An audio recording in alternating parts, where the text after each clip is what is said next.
The views and opinions expressed by tonight's guest and topic of discussion do not necessarily represent the official policy or position of Spaced Out Radio, Spaced Out Weekend, Spaced Out Radio Limited, its hosts, syndicated carriers, or anyone associated with this broadcast.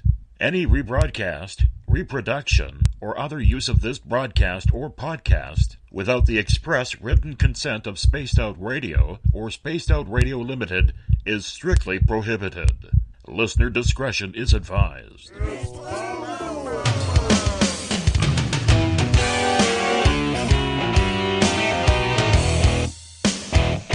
Bumblefoot.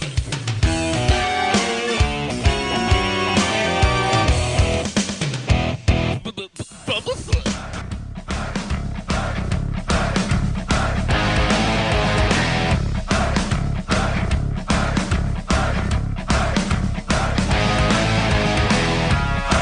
Are you experienced? Stop right there!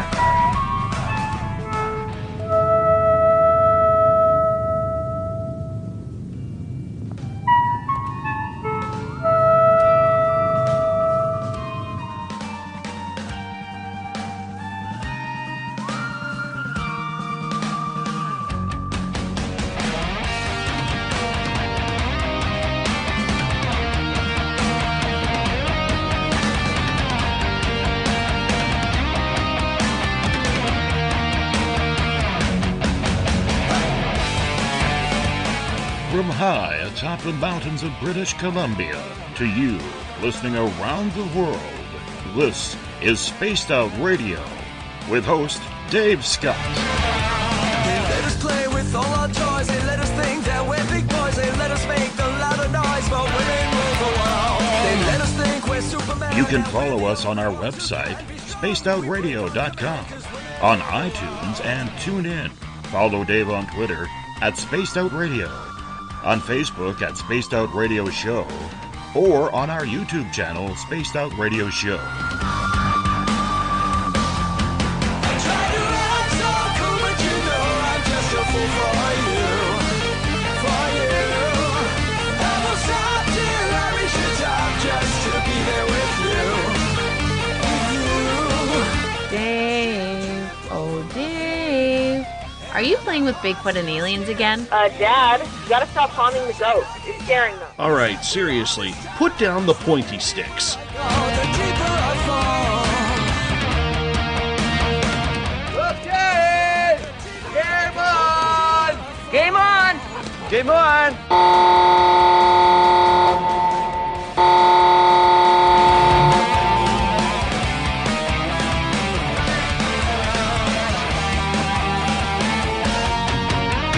The password is... All right.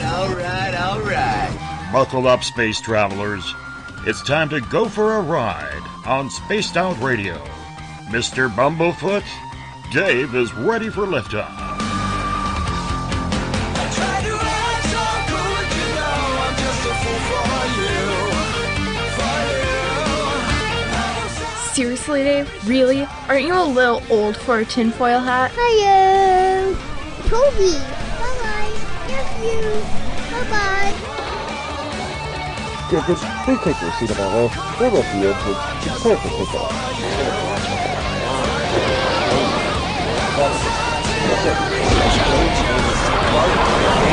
Start.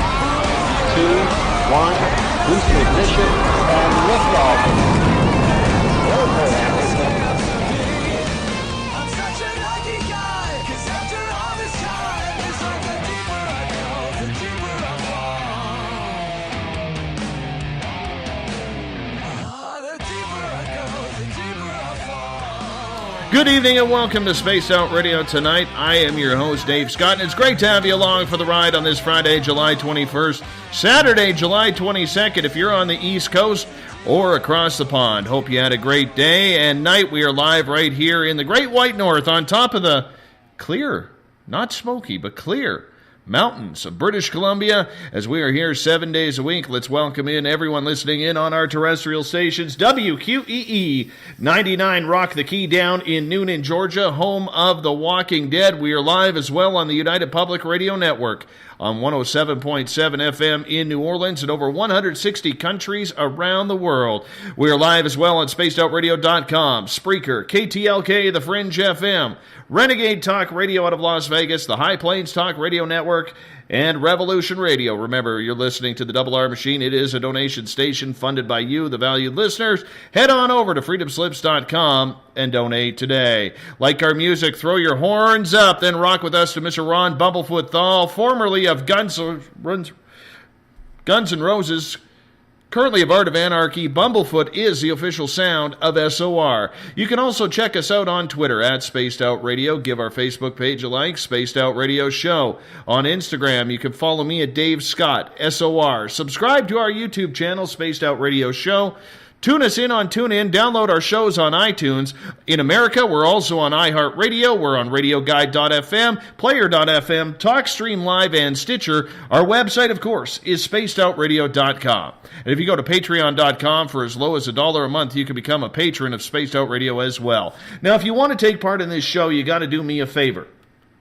You got to sign into one of our chat rooms. You either go on Spreaker, Revolution Radio, the United Public Radio Network chat room, or join up on Facebook at the SOR Space Travelers Club. Or if you're on Twitter, use the hashtag Spaced Out Radio. I will get to your questions and comments in there as well. If you head to our website for just $5 a month, you can become an SOR Space Traveler. And right now, you can go on log in, go to our Spaced Out Radio store, pick up a t-shirt, poster, SOR sticker. Don't forget about your Paracon tickets. We're going to be making a decision on that in the next few weeks here because of the forest fires. We have the Encounter Online dealing with everything paranormal, courtesy of our editors, Eric Markham and Everett Thiemer. You can check out my latest blog there as well. And if you've had an experience you can't explain, fill out an SOR Sightlines report. Tim Doyle from UFOseekers.com is a part of our team as well. He is on the hunt for everything strange in the skies. He's helped design our new look website as well. Tonight, we look into the field of ufology from a different angle. We all want to know if there are UFOs flying around our skies. Well, above where we can see them with one's eye. David Schock and his team from Fine Line Labs, based out of Canada and the United States, are hoping to prove this theory of UFOs from a different angle. An angle that previously we really haven't been able to trust. What is it, you say? Fine Line Labs will be launching a satellite called CubeSat for Disclosure. It's a 3-month job, and it will be to film any type of flying anomalies, that happen to get within its cameras. In other words, this satellite is going UFO hunting from a perspective we could only dream of from space. David will break down the job of CubeSat and describe what they're looking for. For the conspiracy theorists out there, though, who believe groups like NASA have been covering up contact evidence for decades, there is a wonder. What happens if they do find that smoking gun of ufology? Will they be able to get it into the public eye? Can their satellite be hacked and pictures stolen? All valid questions as we bring in David Schock from Fine Line Labs tonight. David, thank you so much for joining us for the first 2 hours. How are you doing? All right. Thanks, Dave, for having me. Great. Not a problem. Not a problem indeed. Dave, have you always had an interest in ufology? Well, I grew up around Dayton, Ohio. And Dayton, Ohio is the home of Wright-Patterson Air Force Base. Now, we all know Wright-Patterson. That's where they supposedly took the aliens from Roswell. You know, that's always been the story. I mean, Wright-Patterson has been the home of ufology from Project Blue Book way back on up. So, yeah, I had the interest forever. My mom was really into that kind of stuff and grew up reading Fate magazine and all the cool stuff. But I really didn't take that much interest until, well, I think wasn't it in the late 80s and in the 90s we started getting the TV programs from, Alien Autopsy, Bob Lazar, and different things like that started popping up. And sure, it piqued my interest more. But around 2006 and 7, I got more of an interest and kind of joined some forums online. And I asked this question around 2007. I says, why in the world ain't we use the technology we got today and answer this and put a satellite up when we do it ourselves?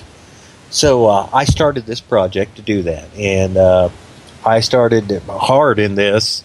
I started a nonprofit. I talked to everyone in ufology. I had permission from the FAA, which the FAA here in the States is who controls all spaceflight and satellites and everything. You have to register a slot where you're going to put your satellite, things like that, through the FAA.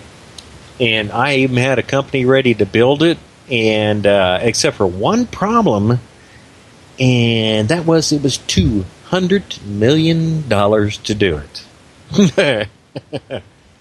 Can you imagine $200 million? You just don't go to a bank for $200 million. No, I tried to raise the money. I mean, I really did. I hit it hard for a few years. I had a lot of good people on the team. We tried, but, that was going into 2008, and it just, satellites were expensive and big, and this thing was the size of a refrigerator or bigger, $200 million, and it was going to be nice. I mean, we was going to have a small onboard telescope. Now, this thing, a space-based telescope is a jewel to have. I mean, not just for ufology, but for astronomy, as I'm an amateur astronomer. So I was going to turn it loose and let, when we ain't tracking UFOs, which I know we wouldn't have been all the time. So I was going to allow, colleges and schools and things to log in and use it for fun science and astronomy programs. And it was going to be great, but I couldn't raise that money. I tried. So I gave up until about a year and a half ago when Dave Cote out of Vancouver up yonder there, he had posted this online that they were launching a cube satellite for UFO research, and I just about kicked myself in the butt. Oh my gosh, I can't CubeSats. Why didn't I think of this? So I contacted him, and before I knew it, man, I was on board as doing all the public relations, and I have done radio shows now for the last year and a half.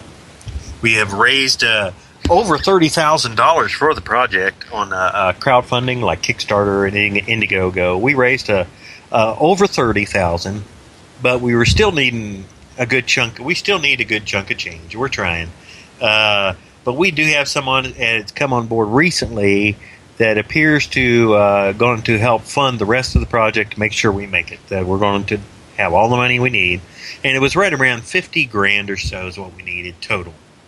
Because it's the downlink is the main thing.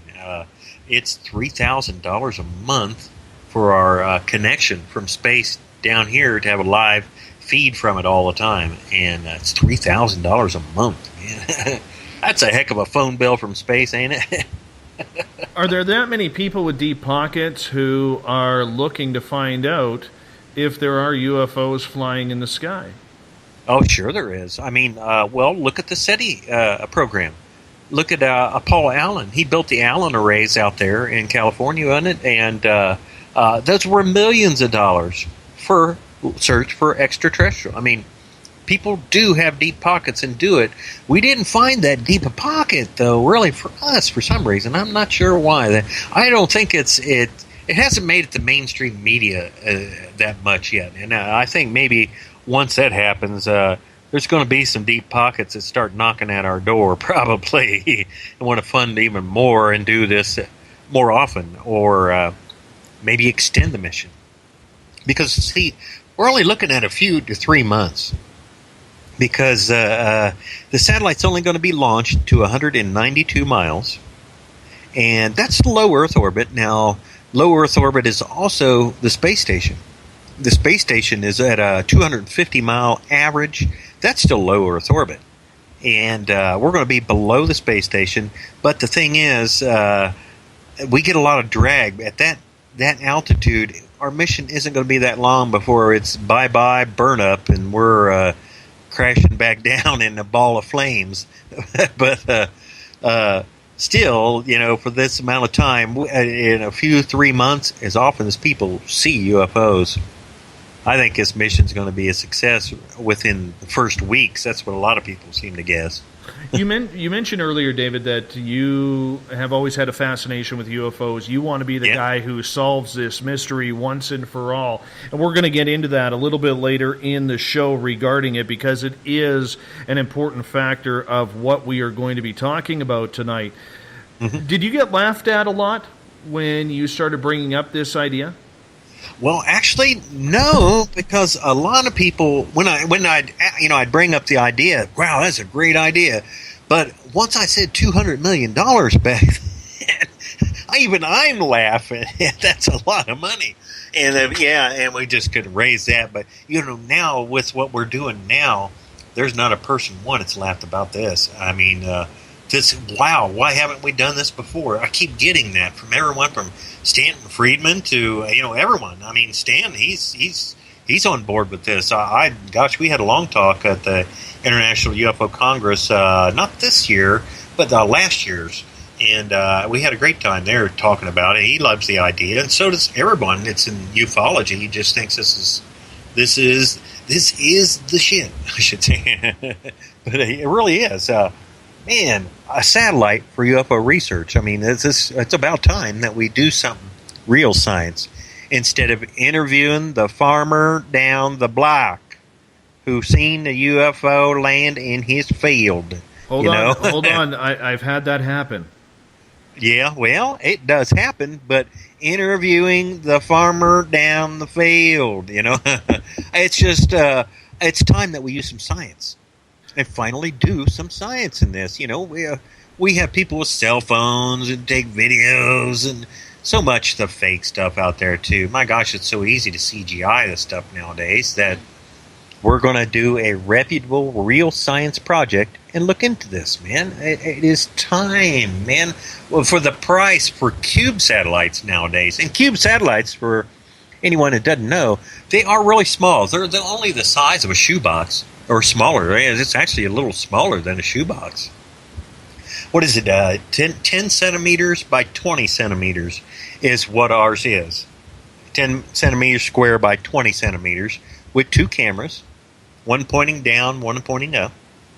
And we're also going to have a magnetometer on board to get any kind of magnetic fluctuations and things like that. And what's called a scintillation counter, which is a Geiger counter. And to get any kind of radiation reading. So we're not just doing visual. We're actually going to do some real science out of this and see what we can find. I mean, HD photos from space. I can't wait. Man, I'm going to love it. David, let's get into the science behind the satellite. Explain to our audience what it actually is. You mentioned the CubeSat is only about the size of a shoebox. A lot of people will have a hard time believing something that small can get the job done. So if we could get into the science side of what this satellite entails. Sure. Cube satellites are really caught on. They've been catching on for the last, quite a few years, because think about this. In the years past, satellites were so big and costly to put up because of the weight and everything. But nowadays, this technology has come down so much that look at your iPhone can take 4K HD video, and it's less than an inch thick, and so much you could throw that in space and get that much video. And the technology has come down so much that it can be packed into such a small little space now. Like I say, we're having two HD cameras, one pointing down, one pointing up, inside of something that's a little smaller than a shoebox, with solar cells on it, batteries, and communications antenna. And the science behind these are amazing nowadays. You should look up cube satellites and some of the experiments that are being done with cube satellites. That science is really jumping on board on this. NASA is deploying their own cube satellites, and they're actually deploying them from the space station now. They're being taken up on some of the resupply missions, and schools. A school, what was it, like 6th or 8th graders built their own cube satellite a while back and had it launched from the space station. It was a big thing. They did it live and sent it out flying, and But I think it failed after launch. It was a bunch of 6th and 8th graders or something that put it together, but I think they actually lost contact with it. It was a shame, but still, the technology behind these and how it's catching on is great, and the science that you can do from a shoebox size satellite is amazing. They have what's called tube satellites too. Tube as in round tube size. So all these are really catching on. Nano satellites that are even smaller. A regular cube satellite is 10 centimeters square. We're launching what's called a double 2U, which is two of them connected together, so they're 20 centimeters long. So ours is a double cube satellite. So it's and you can look these up. The company that's launching us, Interorbital Systems, they're offering cube satellite kits for really cheap price. Wait a minute, I think their small tube satellite right now is $16,000. That's everything. You build it yourself. That includes the launch to 192 miles. That's launch and all. $16,000. So it's amazing that some of this technology has come this far, from the cost of launching to these new startup rocket companies that are offering to bring the prices down so much, like Interorbital Systems. That's fantastic. Thank them much. With the satellites becoming so cheap in order to get into orbit, how do you now get them up there? And tell us about your launch plans for CubeSat for disclosure. Yeah, the company that's doing it, Interorbital Systems, you can look it up online, anyone listening. They're a new startup rocket company, as many of them are.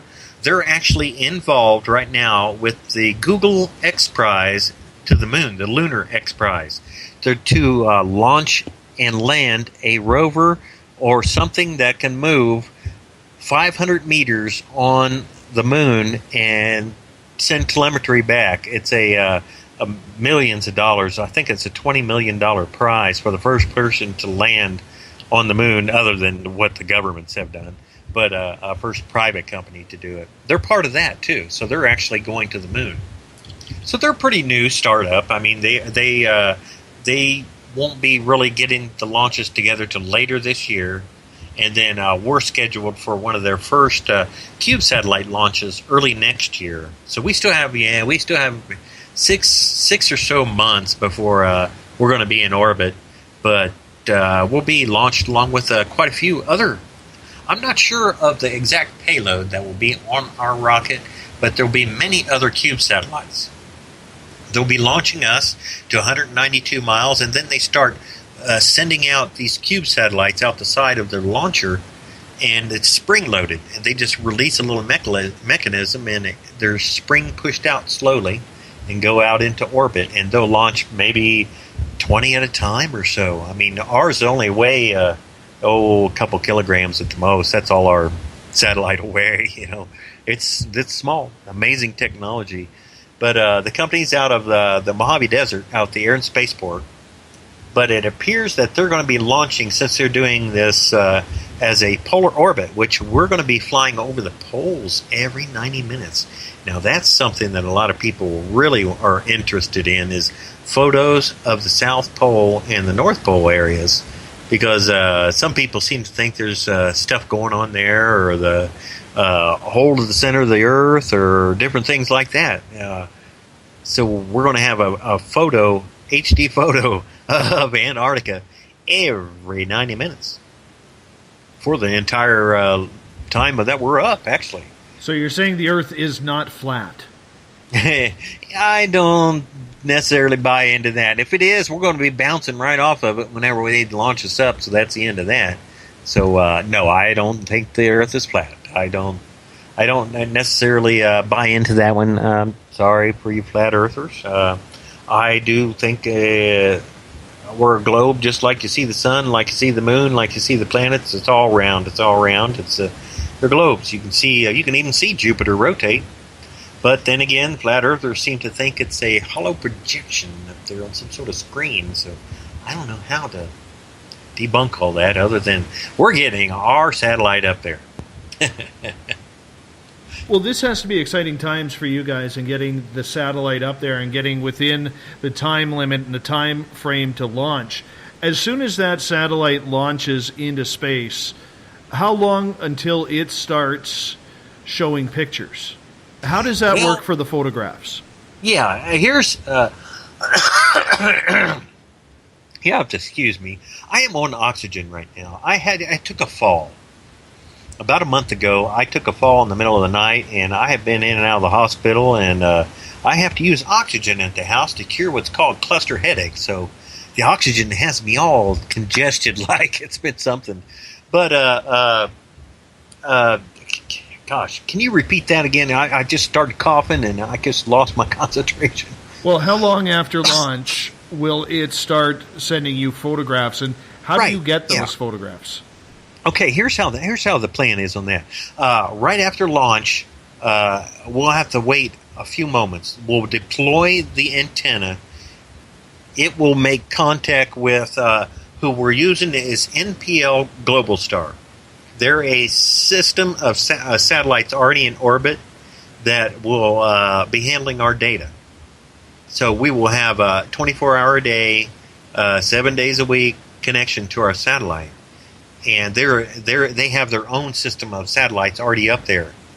And actually, I think they're part of the, what do you call that? Satellite phone system, where you have satellite phones around the world where you can use a satellite phone and talk. They're actually part of that system, so they cover the whole entire planet. So once we get our signal, we should be able to take a photograph real quick, see our orientation, and then we have to deploy what we have on board is called magnetorquers. We have a 3-axis magnetorquer system. That is so we can move the satellite and orient it. See, when we're put out there, we maybe have a slight tumble. So we have to use this system, and what it does is magnetically it moves a steel rod inside and jerks it back and forth and causes a reaction in the satellite to move. So that's how we will orient the satellite, because there's no rockets, there's no nothing on this thing. This thing is a free floater out there. So then we will orient the satellite. Then we'll take more photos until we get it right where we want it, and we should have the first photos within the first less than a half hour, I'd say, after deployment. Within minutes, I would hope. That's what it looks like, because then we're on board every 5 seconds. We will start the program of every 5 seconds we will be taking an HD photo, up and down. So that's 2 photos per 5 seconds for the entire mission of this satellite for 2-3 months, maybe a little longer. We hope we can get a little longer out of it. So with the photos that'll be taken, do those photos come directly to you? Yeah. See, we'll have our own little mission control, and plus they'll be going online immediately. I mean, people will be able to watch all the time and keep up with this as it's happening, and you'll be able to know at times when it's coming over your house, over your area, and you can actually see HD photos of your area or town or city where you live. So that'll be interesting for people. You'll be able to see HD photos of where you live, and but we'll be monitoring it 24 hours a day. We'll have a team watching this, and I feel like I've told many people, it'll take a bomb to pry me away from my computer. I'll be up for days for the first week probably watching this, the HD photos. Finally got our satellite up. I've been at this for nearly 10 years now. 2007 and 8. I wanted to put the satellite up, and after 10 years, I finally, I see this come to fruition. It's happening. I'm so thrilled, man. I can't wait to get that thing in the air. Man, I'm going bald, pulling my hair out, waiting. That space. You're doing these space programs, this takes forever, Dave. I'll tell you, you plan, and then your missions, and you wait for the launch, and it takes forever. Nervous wreck, man. Well, you're almost there. I do have a question from Catherine here, who is asking, what quality of camera or brand are you using for the lens? I know it is a 35 millimeter, and the IR filters is removed. Now, it is a CMOS imager, but the brand, I'm not sure, or of quality. I know it is HD, but I can't tell you the exact what the camera is. The guy who's building it is Matt Lippert. He is a friend of Dave Cote's, so I'm not sure. By the time this thing comes to being built the rest of the way, because we're just getting all the money now. We got somebody to back us the rest of the way, so he may actually say, "Hey, here's a better camera." So I'm not sure, but I know he is using the CMOS imager, and it is going to be a 35 millimeter with IR filters removed from so we get a little better view on the night side and things like that. Because some people seem to think, UFOs are filmed better with IR filters off. So that's what we're going to do. Yeah. Now, with pictures being taken every 5 seconds, is there a way for anybody, let's say some sort of alphabet group that belongs to some sort of government south of me, that could hijack any potential photos that you take where you capture some sort of strange anomaly? Yeah, I know that is a huge concern, but Dave Cote, he is a programmer. He's done a lot of subcontracting for Google and things. He's really good, and he has worked on the programs to make this thing as hack-proof as possible. And I know we're going to be going through another satellite system. So everything is going to be tag dated and stuff, so we know we're getting a live feed all the time. So hopefully nothing like this could ever happen. I mean, we're really working to make it as secure as possible because of that. Gosh, you never know. But I just see, when I started that program 10 years ago, I had somebody on board my team who used to work with the government on a DARPA program and had to do with UFOs. He was well known in this. He done a lot of interviews. His name was Dick Criswell at the time. Dick passed away back in 2008, and that's really hurt in the project a lot then. But he worked for a program with the government, and he actually briefed President Clinton about UFOs and some of the stuff that was involved in the government and DARPA.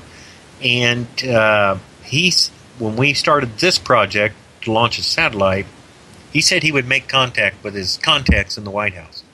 And about 2 weeks later, he said he got an answer and said that they were willing to let someone else make the discovery like this, so they wouldn't have to come out and say, "Oh gosh, we've been lying about it all this time, this and that." They don't want to do, it'd look better if a civilian organization did it, and they can, by using real science instead of the farmer down the street. It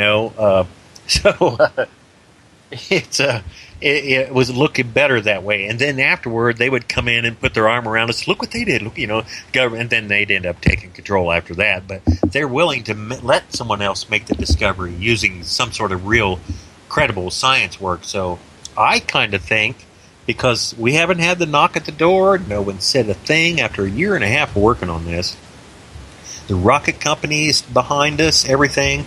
I think they're going to allow this and just go with the flow. I think maybe after we do see something, them come in and say, "Ooh, hey, look what they did. Look what we just did." Okay, and then they'll take over. I think that's what's going to happen. Or that last photo we get, we see something about 25 feet away, and it says U.S. Air Force on it. It looks like a missile. So I hope that don't happen, our last photo. Well, you know what, though? That is the reality, though, because if all of a sudden you get the mothership of all motherships cruising by, or maybe a good shot of the Black Knight satellite, or something along those lines, it can play into dangerous hands. However, I'm very cautious by what you mentioned in regards to that they would prefer a civilian company to make the discovery over themselves, so that way they don't have to say, "Well, we've known about this for a while."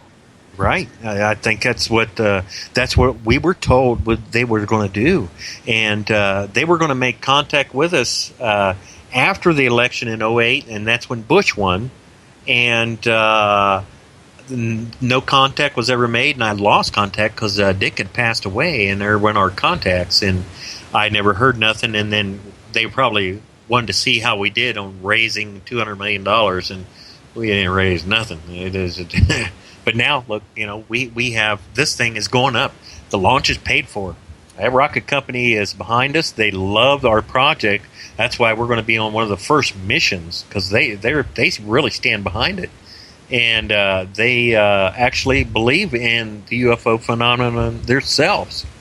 They actually do. They told me they have seen something out there in the Mojave Desert a few times. So they would love to see this and can't wait for us to go up.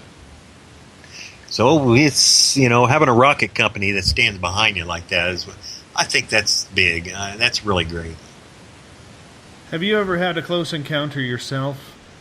Well, I'm an amateur astronomer, like I said, and I had sit out forever, out all night long with telescopes, and I dabbled in astrophotography. I took photography, and I never seen nothing. And then in 2013, in Denver, I moved out there, and one night, it was late September. It's actually MUFON. You can actually read the report. It was in late September of 2013. I was out on the back porch about 2 or 3 in the morning having a cigarette. And I'm looking around. I look up, and oh my gosh, there's this huge boomerang-shaped monster heading from the south towards the north with about 10 wispy lights on the leading edge. And it was blacking out the stars as it went, real slow, steady pace, quiet as a mouse. There it goes practically over where I'm standing. And I watch this thing go to the north, and I'm just, my mouth's dropping, man. I couldn't believe it. Finally, after all these years, I've seen something. So, the thing is, now I come out for the next 4 days. I come out on the back porch and seen it 3 times in 4 days. The same thing, coming from the same area, flying the same path, the same. I couldn't believe it. I reported to MUFON. They come out and took photos and interviewed me. They even come back out and followed up again and showed me some video of something else and said, was this maybe it? No, it wasn't. But they did follow up. That was really great. But this thing was amazing. Now, the last time I seen this monster, and it's big, this thing was really wide, quiet as could be. And it flies over, heads straight towards, I live south of Denver, or South Denver. It's flying straight over towards Denver, again, to the north. And it goes behind this tree that's, I'm looking to the right, and it flies and it disappears to the north behind this tree. And I'm standing there again. I can't believe this. 3 times I've seen this thing. I'm thinking to myself, not but 1 minute later, this huge meteor come in, flying the same path, over, heading that same direction towards north. A huge meteor. Instantly, I thought, oh no, here we go, because it was big. I thought it was going to be just like at what was the name of that town? Doggone it! They're in Russia. Remember where that thing blew up and injured 1,000 people, blowed out windows? That huge meteor. Well, I thought it was going to be one of them. I put my fingers in my ears, and I thought this thing's going to blow out windows everywhere. And I seen it go behind that tree, same area, and then I could see the light of it flash, poof, gone. And I waited. Oh no, it's gonna blow out windows, I thought, and nothing. I didn't hear nothing, and it didn't make a noise. But I never seen that UFO again, and it made me wonder if that thing was protecting northern Colorado from one of these Arizona-sized craters. From a huge meteor. It was big. I mean, that was a flaming trail that you wouldn't believe. So maybe that darn thing might have even saved us. I don't know, but that was one heck of a sighting. It sold me there. I got a question from Robin coming from the SOR Space Travelers Club. He is asking, what happens if you get a photo of maybe something that you're not supposed to see, like secret military or along those lines? Yeah, well, too bad. Ain't a secret now. That's the only thing I can say, because these photos are going out instantly. I mean, you can't hide. You just can't hide it no more. Space is getting commercialized. There's people putting up satellites, children putting up satellites with cameras on them now. It is happening, and if you got something up there you don't want seen, you better move the darn thing, because it's just too much now. You know, there's nothing they can really do. Now, I know there is a stipulation under NOAA, which is the National Oceanic. It's hard to even pronounce the darn thing, but NOAA, they're the ones that handle the ocean stuff and all. Well, they actually have to do with imaging from space.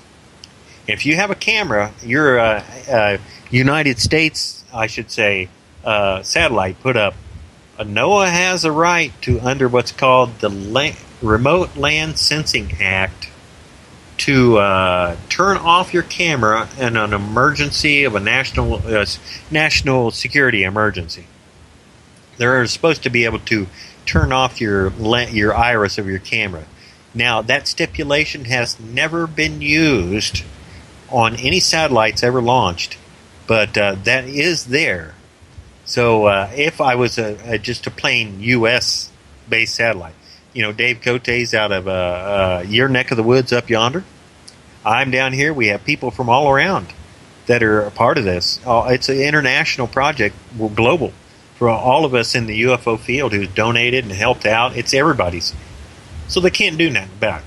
You can't tell China not to look over the U.S. with their satellites, or the U.S. not to look over here or there. It's free game now. They can't do nothing. They just cannot really do nothing unless, like I said, shoot the darn thing down. But I just don't see it happen. I don't think any of that's going to happen. A lot of people will say that is being maybe a little naive. Maybe, but I don't think, man, so much conspiracy stuff wrapped around a lot of this, and you know, it makes it tough. I just don't think that it is as deep and as much as people seem to think. We have that new stuff, the secret space program that they've been talking about. I'm sure you know about that. That's been all over the news stuff and ufology. That's really tough when the blue avians, and I don't know. So, you know, that's just part of a lot of the conspiracy stuff wrapped around this. Sure, I do believe that we're being visited. As a amateur astronomer and someone who is versed in astrophysics and that kind of things, I know life is out there. We are a truck stop in the sky, basically. If you think about it in that sense, we are a ball with water and vegetation and life. That is life that it would be food. Sure, there's humans and things like that and animals. We are a truck stop in the sky. When you're out there in space, we have to aim for, and when we're in hundreds of years or whenever we get the chance to start exploring, we have to use these kind of planets to be able to stop and get water and food and things and go on, like a truck stop or a gas station, you know. So I believe that others are visiting us because the age of the universe and the age of just this galaxy is so long, so huge that other life has probably went hundreds to thousands of years past us. You know, even where are we going to be in just 200 years? Think about that. In the last 100 years, we've made electricity, to standing on the moon, to rovers on the Mars, to all this that we've done in just the last 100 years. Just think in another 200 years where we could be. We could be out there amongst the sky, stopping at other planets just like this, and them talking about us like, look at that UFO, you know, and them interviewing their farmer down the street because they seen us there. So, you know, in just the hundreds of years, I do believe that they're here. I do believe that we have been visited. There's too many people, good, credible people who have come forward. You know who Gordon Cooper is? He was one of our first astronauts here in the United States. And of course, Edgar Mitchell, he's always come out very big on in ufology and was loved until he passed away just a few years ago. But Gordon Cooper had one of the most interesting stories. Now, before he was an astronaut, now this was in the late 50s, he was a colonel also in the Air Force. He was in charge of a group that was filming out in the desert of touch and goes. Maybe it was Edwards or one of the Air Force bases there. But they were filming with using the old 16 millimeter or the large millimeter film, using film. And I was filming touch and goes with aircraft because they had to practice that things back in the day, and that was practicing for carriers and things like that. And they're filming, and all of a sudden, out of the blue, this flying saucer comes in, saucer-shaped thing, come down right over them, extended 3 legs, and sat down right there by them. So they went running up to it with film. Their camera's still going and filming this thing. And it sat there for a few, then lifted up slowly. The legs went up inside of it and went, gone. Well, instantly, he didn't witness it. He didn't get to witness it because he was just in charge of the group. And they filmed it and they brought it back. God. So they get this thing. They're developing it, and he calls Washington. Washington sent a courier now. Man, they had somebody there instantly, practically. He said in the interview, he says he pulls the film out of the case and looks at it. It was perfect. There it was. It was right on there, man. He's seen it on the film. Perfect. That saucer-shaped thing where it landed. He put it back in the canister, handed it to the guy, off to Washington went, never heard of it again. Gone. Now, I believed him, man. I mean, he's seen the film. He's seen it. So there's people like that who have come forward and stated that from everybody, from the farmer down the street to police officers to people like Gordon Cooper. And they're here. I just, when they started keeping it to themselves, and not telling us because at the time, especially if the Roswell was real, that was the late 40s. That was 47.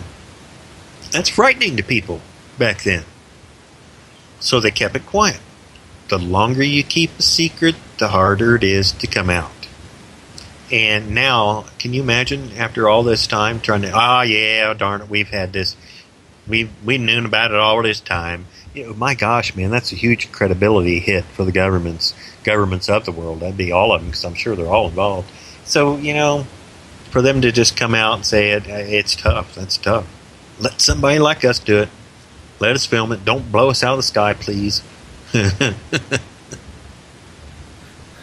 Do you worry about any type of repercussions leading up to this in case you do find positive evidence of UFO activity?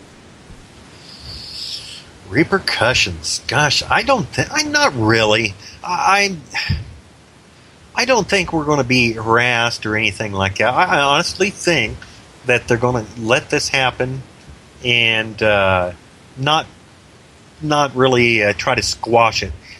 Because the more and more, there's so many movies and things that's come out positively for alien contact.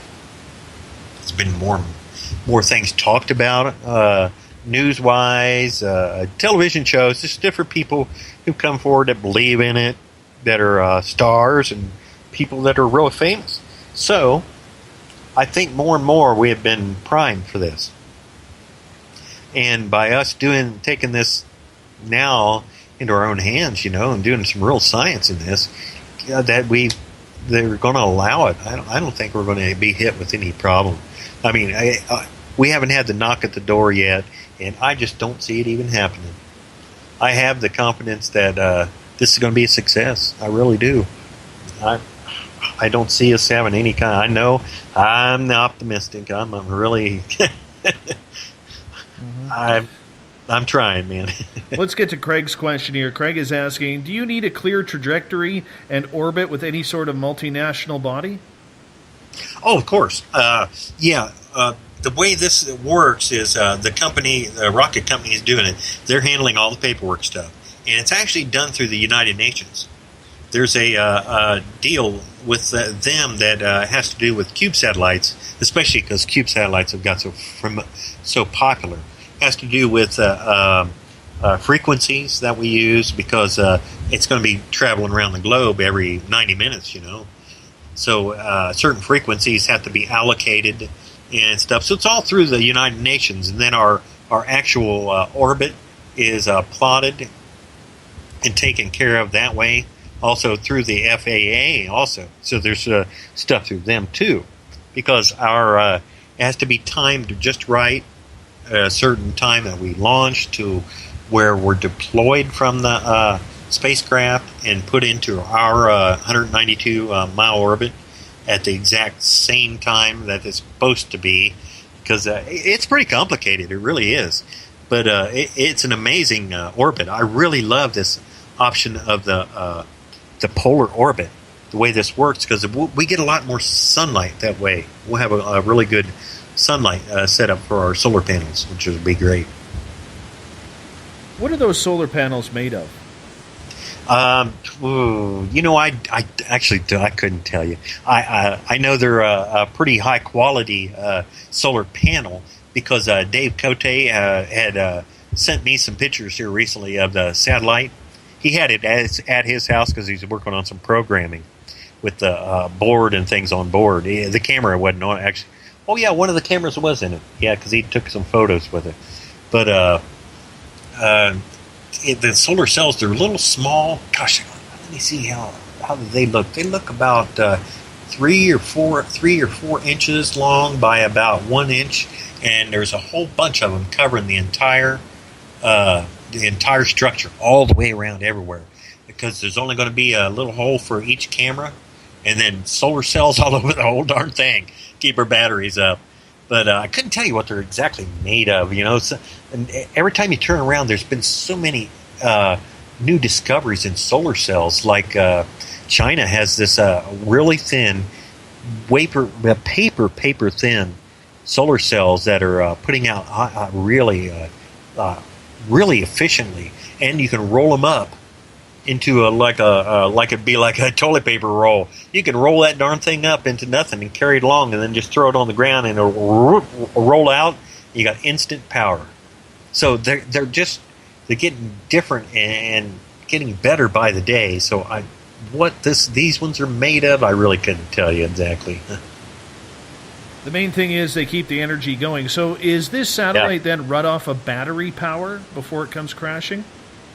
Yeah, there's batteries on board. There is there was 2 options. What did he tell me? He was one is a lithium ion, and there was a different battery possibility, but he said probably it's going to be a lithium ion. That's what Matt told me. And then we have the solar cells. So that's always being topped off, and when it goes into darkness to the other side of the planet and into any where we don't have the sun, the batteries will be taking over.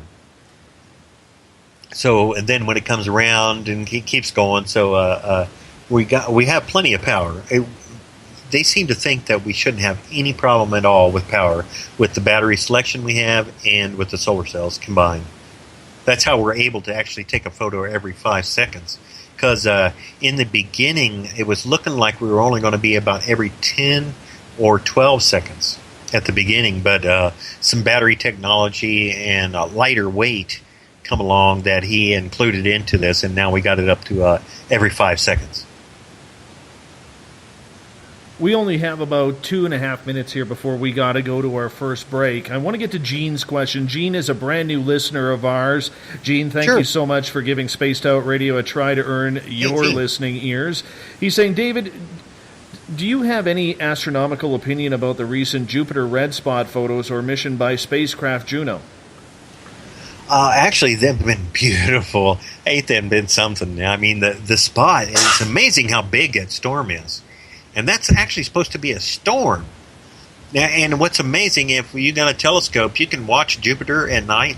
And if you start early enough, that spot you can watch it go across the planet and back around, and before you're done watching it that evening, it'll come back around. That's how fast that huge planet rotates, which is amazing. It's crazy. But the red spot, it's amazing that this thing has been going for all these years as a storm. And Jupiter itself, it's supposed to be just a gas planet. You know, that's really tough. I really love looking at Jupiter through a telescope. If you ever get a chance, do that, because then you can really see it for yourself, and you can see the moons and everything. It's totally amazing to see in your own telescope. But as for the spots, you know, I seen there was some video and some new photos, and I really didn't go over the science of it. I had seen the photos, so I'm not really sure that maybe they've been saying something that I haven't heard. Is there? Maybe I don't know. I know that's been discussed, but I don't know if there was some discussion of something unusual. I don't know if maybe Gene can fill us in a little bit on that. I'm not sure. Well, we only have about 30 seconds before we go to break. David Schock is going to be with us one more hour here on Spaced Out Radio, talking about the CubeSat 4 disclosure. It's going to be a very, very cool project to follow. And what we're going to do is, when they do this launch, we're actually going to get Tim Doyle and his partner Tracy to take in the press conference so we can actually cover this launch live and the effects of it on Spaced Out Radio. You're listening to the Mighty SOR, hour number 2. More Disclosure Satellite Talk with David Schock from Fine Line Laboratories right after this. Coming September 29th to October 1st, the first annual Spaced Out Radio Caribou Paracon. Hi, this is Dave Scott. The event will be held at the Spruce Hills Spa and Resort in 108 Mile Ranch, British Columbia. Come join us for an amazing weekend of speakers talking all things paranormal, UFOs, ghosts, aliens, Sasquatch, intuitiveness. Listen to great speakers like Miriam Delicato, Samantha Mowat, and the crypto guru Ronald Murphy. Get your VIP passes by going to spacedoutradio.com and clicking on the Paracon banner. Come to BC, where the paranormal is waiting for you.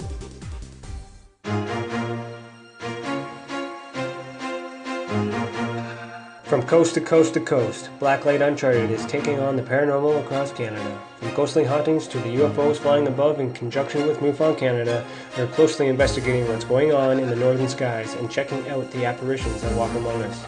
Check out our videos right here at spacedoutradio.com. We want to know your thoughts, we want to hear your experiences, and we want you to share your stories. The answers are out there, and we intend to find them. Would you like to become one of our space travelers? All you have to do is click on the Space Travelers icon at spacedoutradio.com. For only $5 a month, you can get access to some great prizes, as well as private monthly shows, newsletters, and a members-only section on our website. Become a space traveler today. It's paranormal news at its finest. Welcome to The Encounter. At spacedoutradio.com, The Encounter online is SOR's trusted news source for everything weird and strange going on around the world. This is news editor Eric Markham. Our team of journalists are scouring the planet for those strange stories that rarely make the mainstream. No fear-mongering or fake news here. Head over to spacedoutradio.com and encounter The Encounter.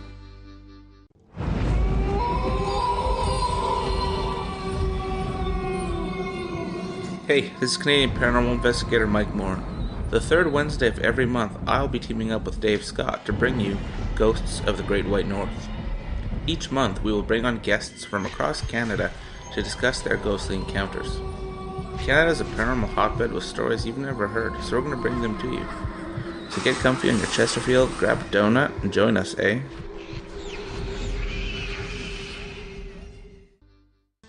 Have you had an experience you can't explain? Had a run-in with ghosts, maybe Bigfoot, or seen lights in the sky? Hi, I'm Mike Schmidt from the SOR Sightlines. I'm here to investigate your sighting. Head to spacedoutradio.com and fill out a report on the Sightlines. All your information is 100% confidential, and I will help you figure out what you've been seeing. File your report and let's find out the answers together.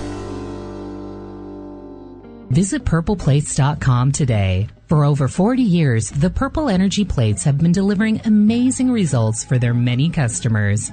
Inspired by the great genius Nikola Tesla, the harmony, healing, and energetic effects of the plates have proven over and over to be beneficial and often miraculous to thousands of customers. With their money-back guarantee and the many benefits, how can you afford not to get one? Check their site for daily specials and choose from their many energy products. You won't be sorry.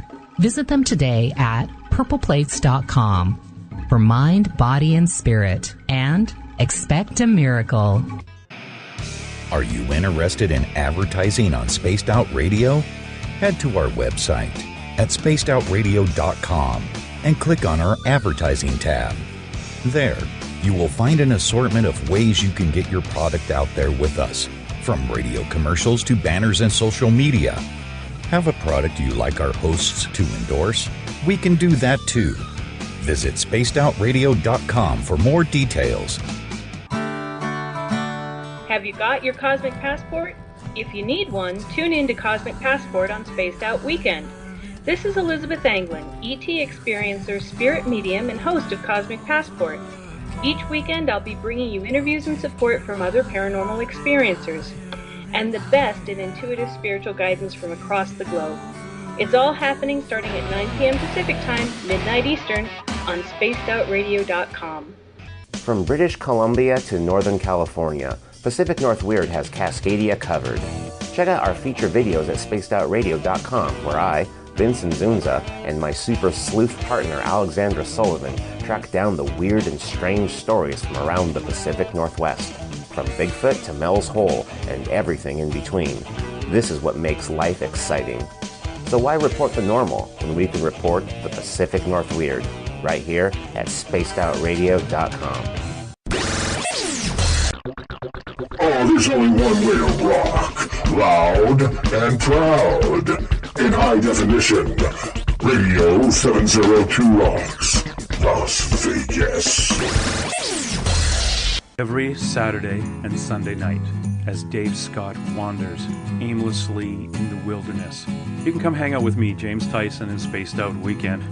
Starting at 9 p.m. Pacific, midnight Eastern, I'll take you along as we talk with some of the best experts in their fields. SpacedOutRadio.com is the place to find us. So sit down, relax, put your feet up. Enjoy the topics like the paranormal, supernatural, intuitiveness, and so much more. Hope to see you there. Don't have time to listen to Spaced Out Radio Live? Wherever you are, the car, the office, the shower, or even if you're traveling, we're right here for you. Each Spaced Out Radio show can be found on iTunes, TuneIn, and on our YouTube channel, Spaced Out Radio Show. It's the perfect way for you to catch up on our shows. For more information, just head over to our website, spacedoutradio.com, and tune in to us today.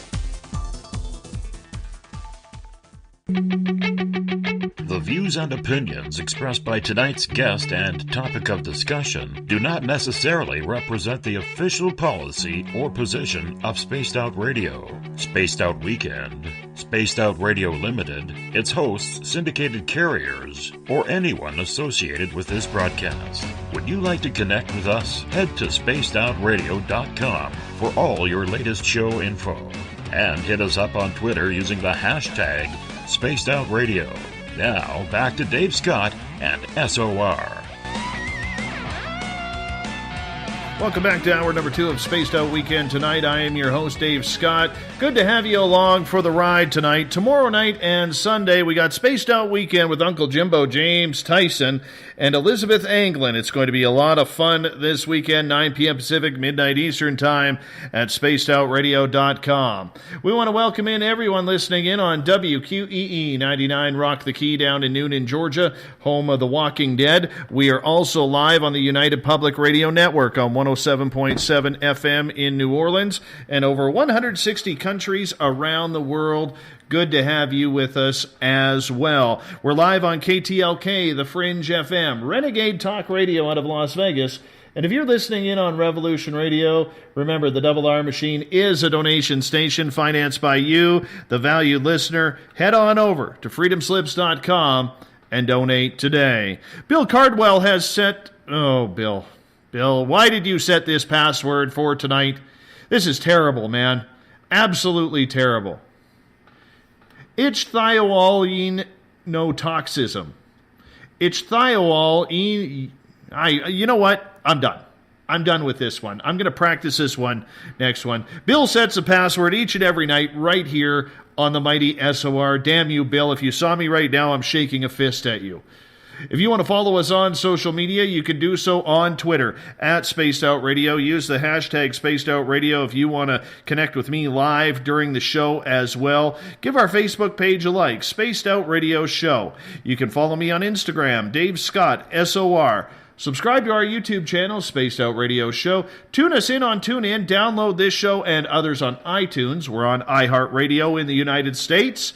We are also on TalkStream Live, Stitcher, and so much more. Our website is spacedoutradio.com, where we have a plethora of features for you, including joining the SOR Space Travelers Club for as low as $5 a month.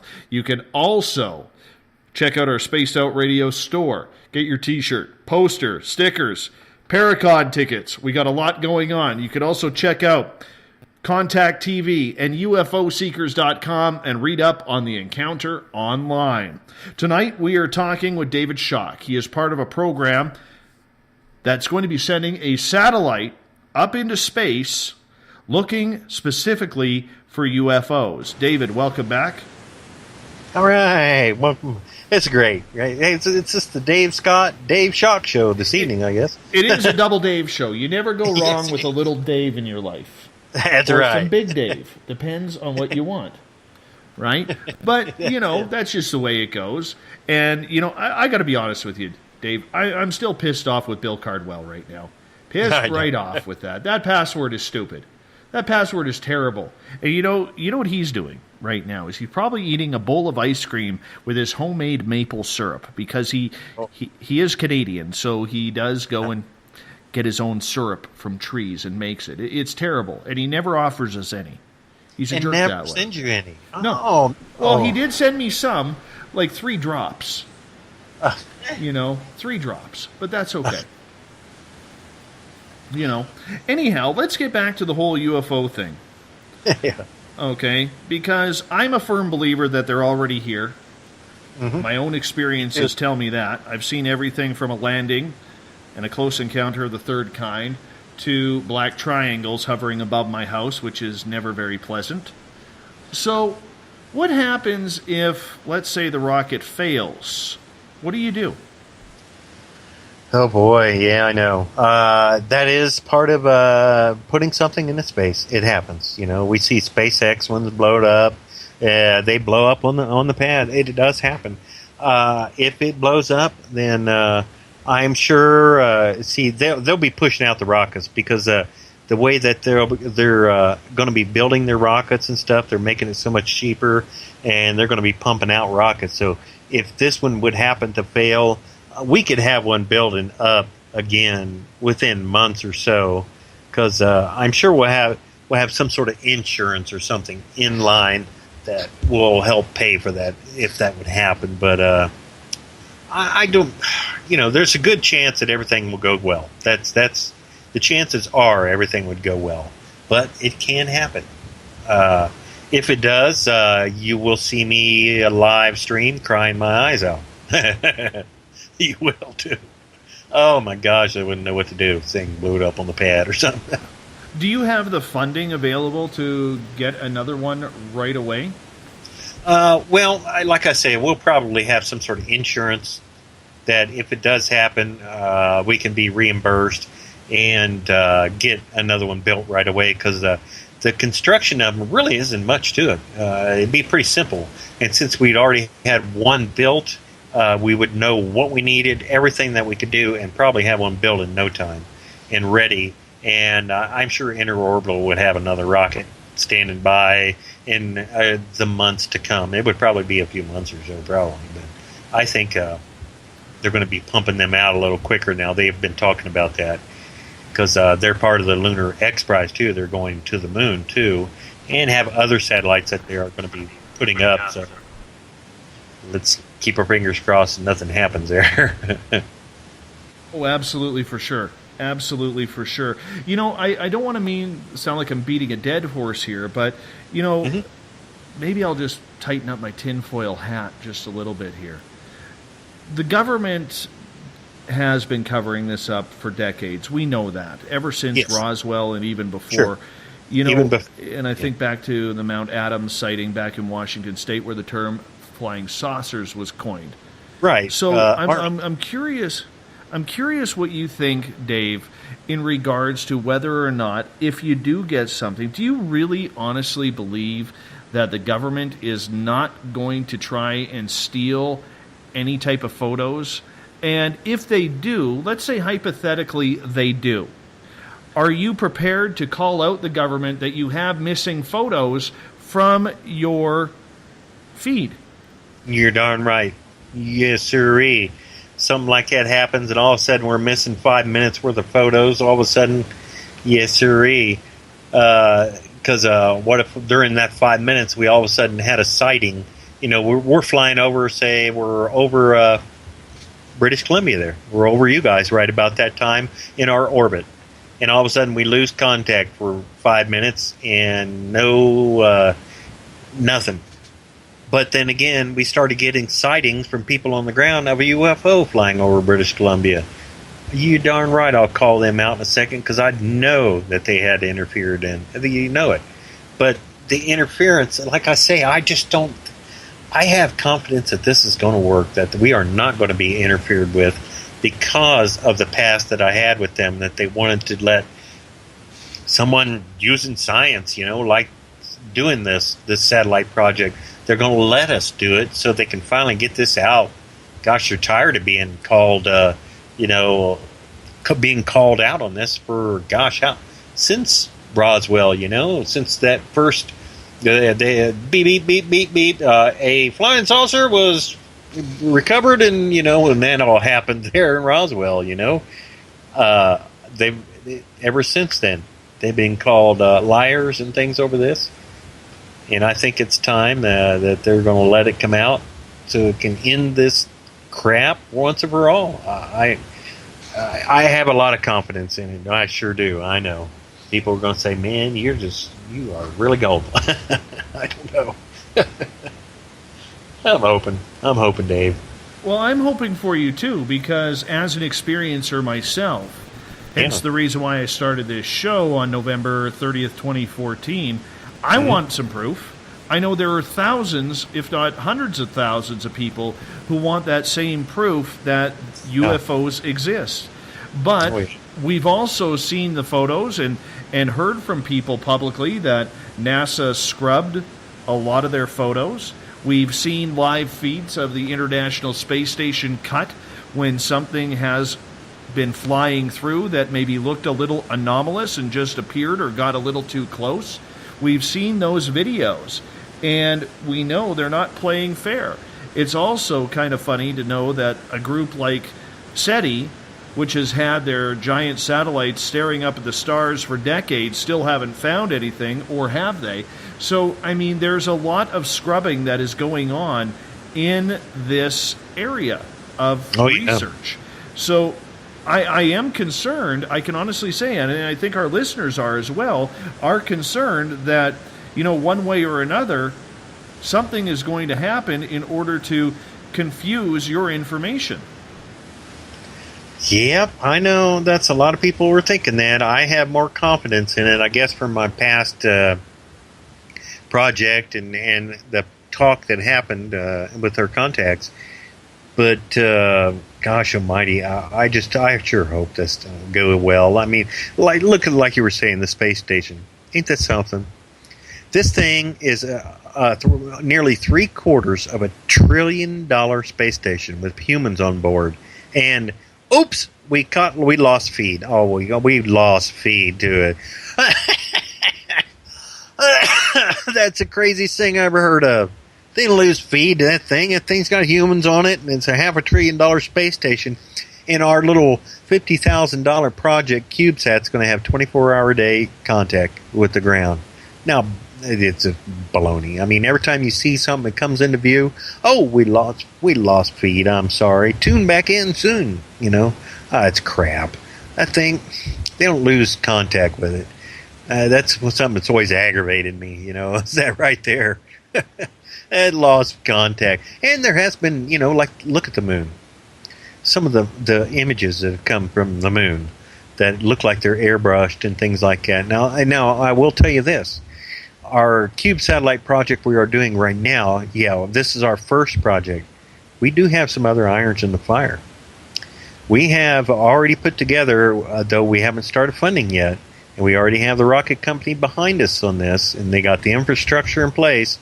We may send 3 CubeSats in separate orbits around the moon and image the entire moon on our mission up close and do it ourselves for the first time.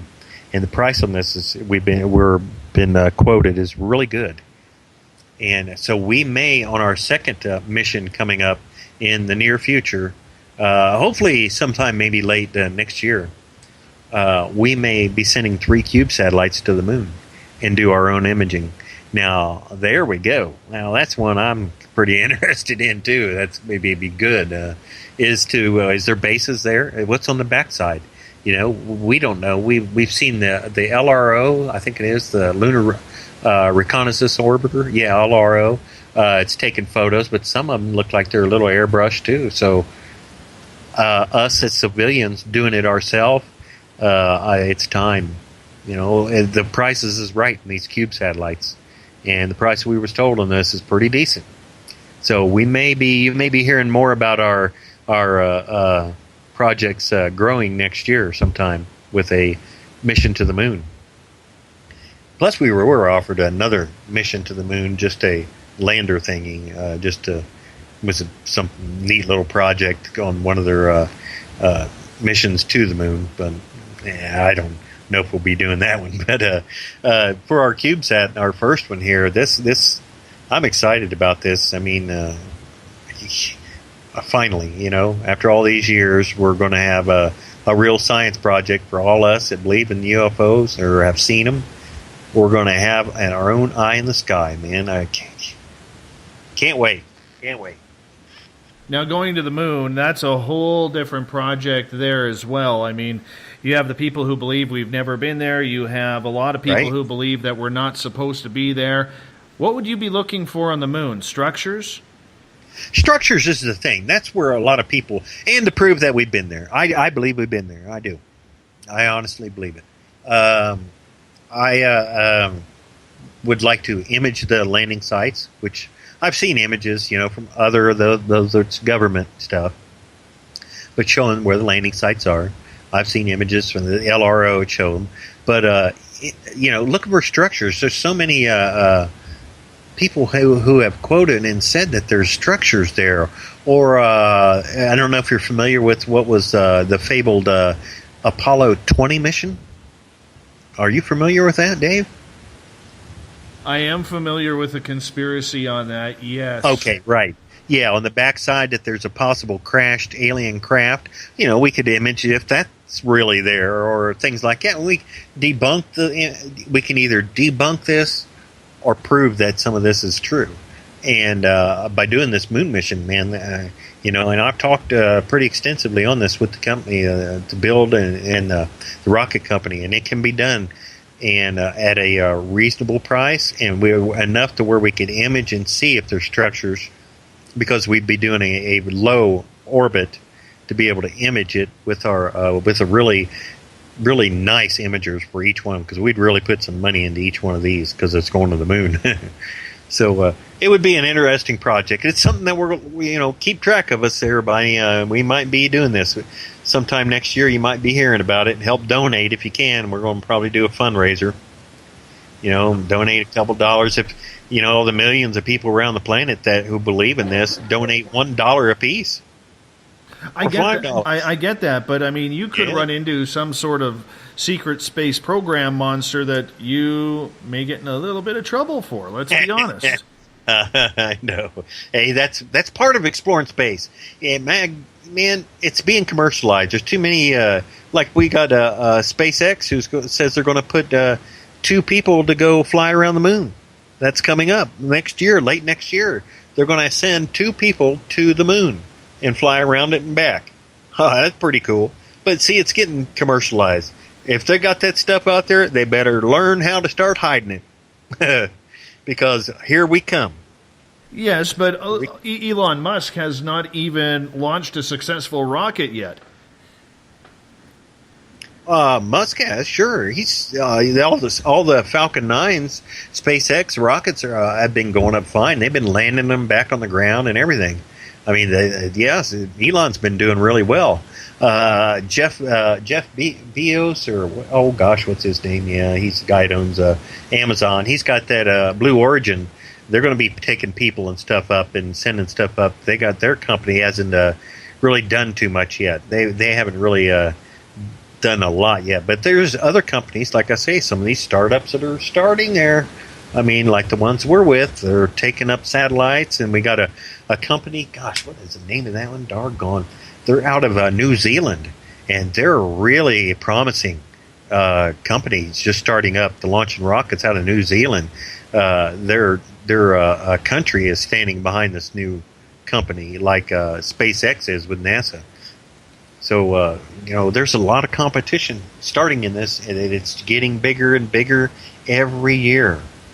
So if there's some sort of secret space program, man, they better learn to hide them things soon, because here we come.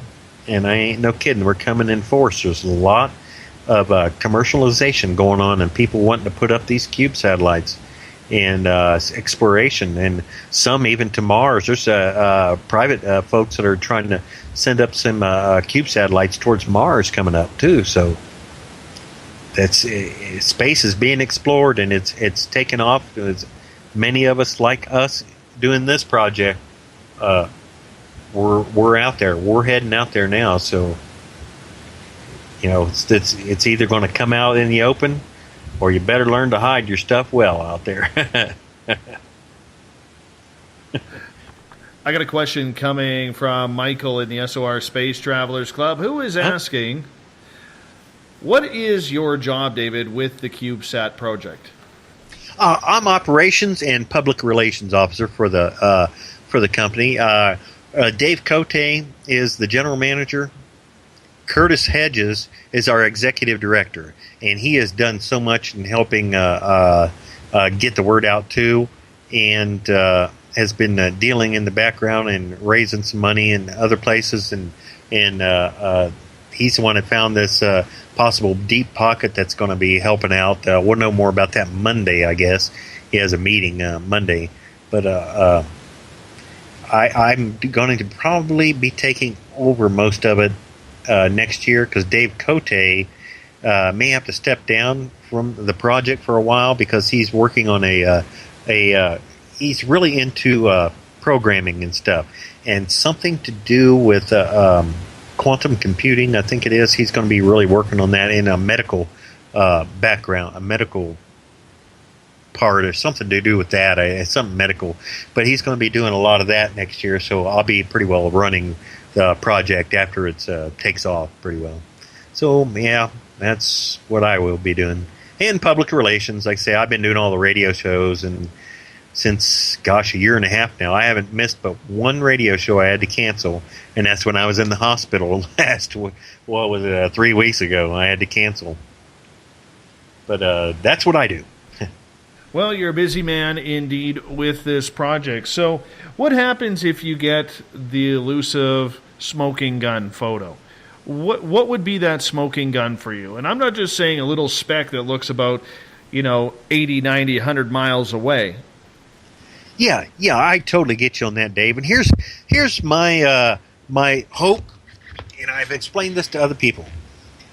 We're flying along, all of a sudden, here we go. We see something on our camera that's pointing up. Every 5 seconds, we seem to be seeing this thing. It looks like it might be approaching. That's going to trigger an alarm with us. Now, originally, during all these photos that are being sent down to us every 5 seconds, they're not HD photos all the time. They will be thumbnails being sent down every 5 seconds because of the data cost. The data cost is $3,000 a month just to be sending the thumbnails basically size down every 5 seconds. Every 5 seconds, sending them down, data from our magnetometer and our scintillation counter. And all of a sudden we start seeing something, and that's where Dave has worked on the programming. It is basically a motion detection. When pixels are noticed a change of something, it will trigger an alarm to us. Now a backlog that the satellite will be holding, because it'll have memory on board to hold a backlog of, probably a day or so, maybe a day's worth of photos. But now that backlog, it will start sending down HD photos to us now every 5 seconds. The alarm will go off. We'll be sitting there. We see this thing coming in. Now we start seeing it on the one that's pointing down. Park and have a cup of coffee over Ohio. We fly through about where it was, and the magnetometer goes off. Scintillation counter shows all kinds of radiation. Boom. Here we are. We're calling CNN. We're calling everybody right then. We're going to have everybody on the hot phone, because instantly we want this out. The moment that something like this, when we have that smoking gun, we're not sitting on it. This isn't something that's going to be set on, and we want live right now. Oh my gosh, the CBS News just interrupted Young and the Restless, because there's a UFO spotted over the United States by the satellite. And then they can go live and start seeing these live photos. And then there it goes flying down in over Ohio, and we start getting reports to MUFON, and people are looking up and seeing this thing fly over. Or that's the dream of what would hopefully happen. I mean, we would have to be able. I would not, a speck flying through. That's nothing. It could be a meteor or anything like that. It would take something, like I said, we really be able to see it park and stop and have a cup of coffee over in orbit or something, Then we start getting reports, though, like I say, on the ground and things. That's corroboration that it did happen. And that farmer down the street, it did see it. When we seen it from space, yes, sirree, thank you, buddy, because it really happened. That's what's important.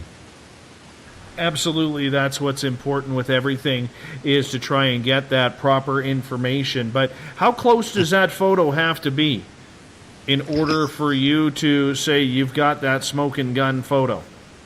Okay, yeah, and that is important. And now I know you personally have watched the space station feed. Have you ever seen one of the objects come in? Have you ever seen it yourself? Not live, but I have seen it on tape. Okay, on tape, right. And some of them, they're out there a ways, but yet, some of that stuff has been amazing. Now, here we are specifically looking for this kind of thing with a lens. Now, our view is going to be very similar to what you're seeing right there up from the space station. That will basically be the same. Ours is a 35 millimeter lens, I think it is. And we're going to be a little lower to the ground than the space station. So, I think our view, something coming in between there, that would probably be one heck of a view. Especially some of the sizes of these things that people reported, mile-long spaceships and things. My gosh, something that big comes flying in, and we get HD photos. It's going to be amazing. I just can't wait. Man, I wish they'd hurry up and launch this thing tomorrow. But like you say, to get, I don't know how close you really have to be, but you've seen the views from the space station. It'll be like that, and hopefully we'll have them even closer, or maybe it'll fly by and we'll be able to see in a window. I mean, you never know what they may think. They may not even think our little tiny shoebox is anything, but yet fly right by it, and we got that smoking gun photo of it. So it's hard to say how close it would really have to be. But in comparison to what you see from the space station, I have to just kind of go with that and hope that we get some closer views. I do have to ask, though, is there are a lot of people out there that when that evidence comes through, they are not believing it. They're not buying into the whole reality of any type of information. We see it with UFOs, aliens, Sasquatch, anything along those lines. They all call it CGI, fake film, fake news, whatever fake you want. I mean, there are those people out there that no matter what evidence is presented, they're going to call BS on it. How do you get around those people who are just wanting to come out and say this isn't real? It's by hopefully ground cooperation too. Like I said, we see it. We have scientific data on it also, that is from the magnetometer and the radiation. We get HD photos of this thing coming in. Now we have to get other people that may have seen it, other cooperation from the planet, or maybe the space station was just into view just enough somewhere that on their camera they somehow caught it too and didn't shut it off at that time because they didn't know.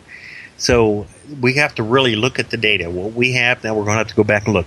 Hey, did NASA get this on this? Did somebody see it on ground? Contact MUFON, see if they had any reports at the time.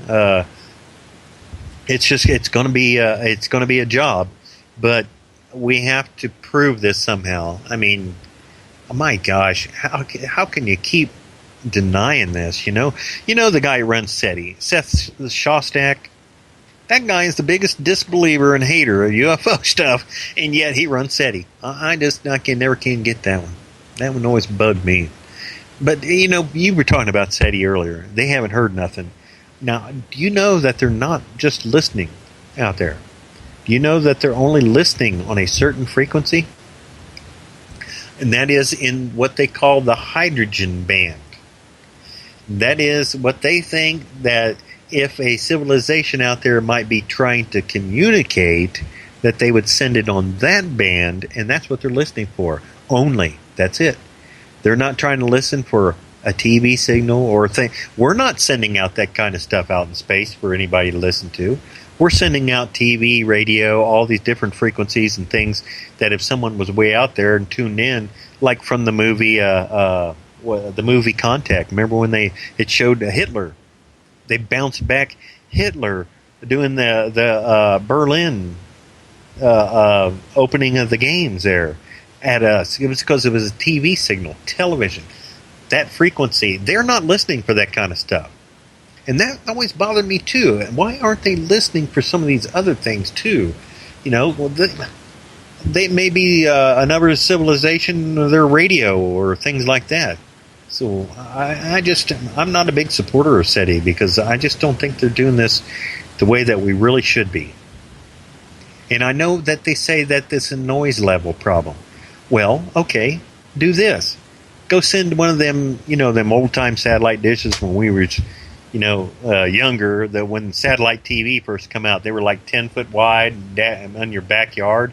Send one of them onto the dark side of the moon, and it's completely sheltered from all radio frequency, and do some radio astronomy from there and listen for a television signal from Vega or something like that. I mean, it can be done.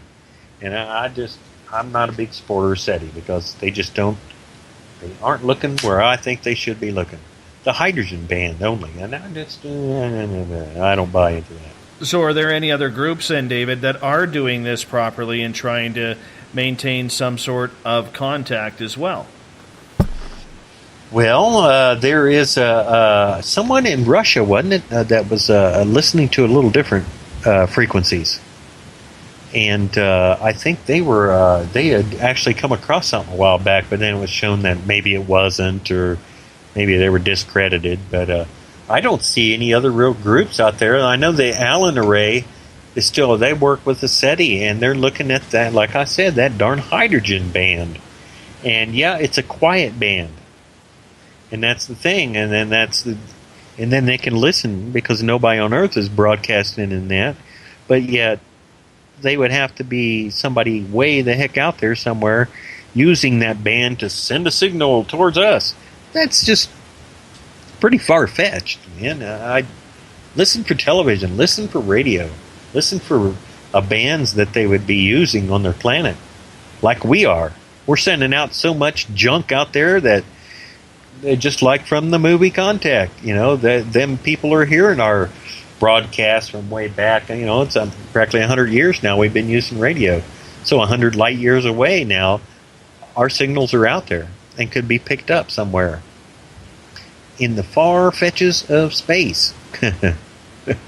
Couple questions coming from our audience. This one comes from Gene. And Gene is asking, where is the hydrogen band on the electromagnetic spectrum? Yeah, gosh. I wish I could answer that. I actually looked at that quite a while back because I used to run that SETI at home.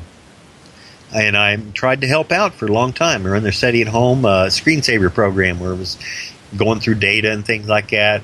And I actually knew a little bit more about that. I can't really remember where that is on the band. I tell you, it'd be probably best if you go ahead and look up SETI and Google them, and probably on Wikipedia, I think it actually shows where they're looking at that hydrogen band. And I've heard Seth explain it before, and Mark D'Antonio, I don't know if you're familiar with Mark, he knows that band, and he's actually said it before too, darn. I wish I could tell you exactly where that is, but it is a quiet area. And it's crazy that they're using that. They say that because hydrogen is so abundant in space that all planets and everyone out there should know that. So they are using that as a communication area because it's familiar to civilizations that are advanced enough to realize that. And that's why they use that band to send out a signal. Is what the explanation is of it. But where it is on the band, I couldn't tell you. Doggone it, I just can't remember it. Let's get to Everett's question here, and I think this is an important question to ask. He is asking, does your program intend to sell or license your images to other science or media outlets, or will the images be provided at no cost? At no cost. At no cost. That's what this is about. It's for all of us. Yeah, they're just no one's getting charged. You want to, you got some HD photo of an area over top of your house. Use it as your screensaver. Post it on Facebook. Do whatever you want with them. Those are for everybody and for all of us who self-donate and been a part of this and waited for this. These photos from space are for you, for everyone. Do what you want with them, but please don't put no CGI and say there's a UFO unless it is real and we did it. Yeah, don't try to mess with our photos. But they're free for everyone. Yeah, for sure. That's excellent to know because, for a lot of people, I know there's people in the Bigfoot world who were trying to make money off of videos and everything along those lines, and it caused a big stir because people thought he had the right thing, but unfortunately, he seemed to have doctored his own photos, maybe due to his sister being a Hollywood makeup artist. Oh, yeah, okay, yeah, I remember what you're talking about now. Yeah, I know, man, just making the money off. That ain't what we're going to do. That ain't nothing to do with this. So many people in the ufology are out for the dollar. I've had some dealings with some of them over the years. And when working on this project especially, I've asked a few about supporting it, and they said, if you pay me. What? Just to say that you support us? You want me to pay you? Yeah, they want money. People in this business are money hungry, many of them, from their books to shows to doing their conferences, and so many are just into it for money, man. And what happens? Does one start his name with Doctor? No, I hate to say it. Yeah, the one especially. I don't want to say who it is. There's people that does know that knows me, but it's just some. Yeah, I know. Okay, yeah, especially him. That's for sure. Oh, I won't even tell you the demands. He's the only person I have actually declined an invitation interview to after I sent him one. Yes. Oh. Yeah, I found his response way too insulting to my audience. Yeah, well, I know, man. I know, because I know who you're talking about, and that's truth. It's a shame. It's a money thing, man. And he's really the big money and people buying it, and he's a happy man. But I tell you, there's people that just want to do this for money, and it's a shame. We're not making $1 on this, man. I'm a broke man. I live on Social Security and for nothing. And this is all for everyone, and to get this out. And you know what happens though when we some of these people like that with the money, they don't want to see this come to a head. I mean, that's their bread and butter, man. It's over with. Hey, UFOs are real. Oh, it's over with. We did it. Now, what are they going to do? You know, we done killed their bread and butter. So a lot of them don't even want to see this ever come to a head, yet they try to get it, out there. Money, man. Yeah, I've had the chances to do the conferences. I've been offered the idea, and I may start on doing some here coming up to support our project some and get the word out a little more, because we still need support. I mean, we can use donations and stuff. And matter of fact, I didn't even say it. You can look at more into us by going to CubeSat.tech. That's CUBESAT.TECH.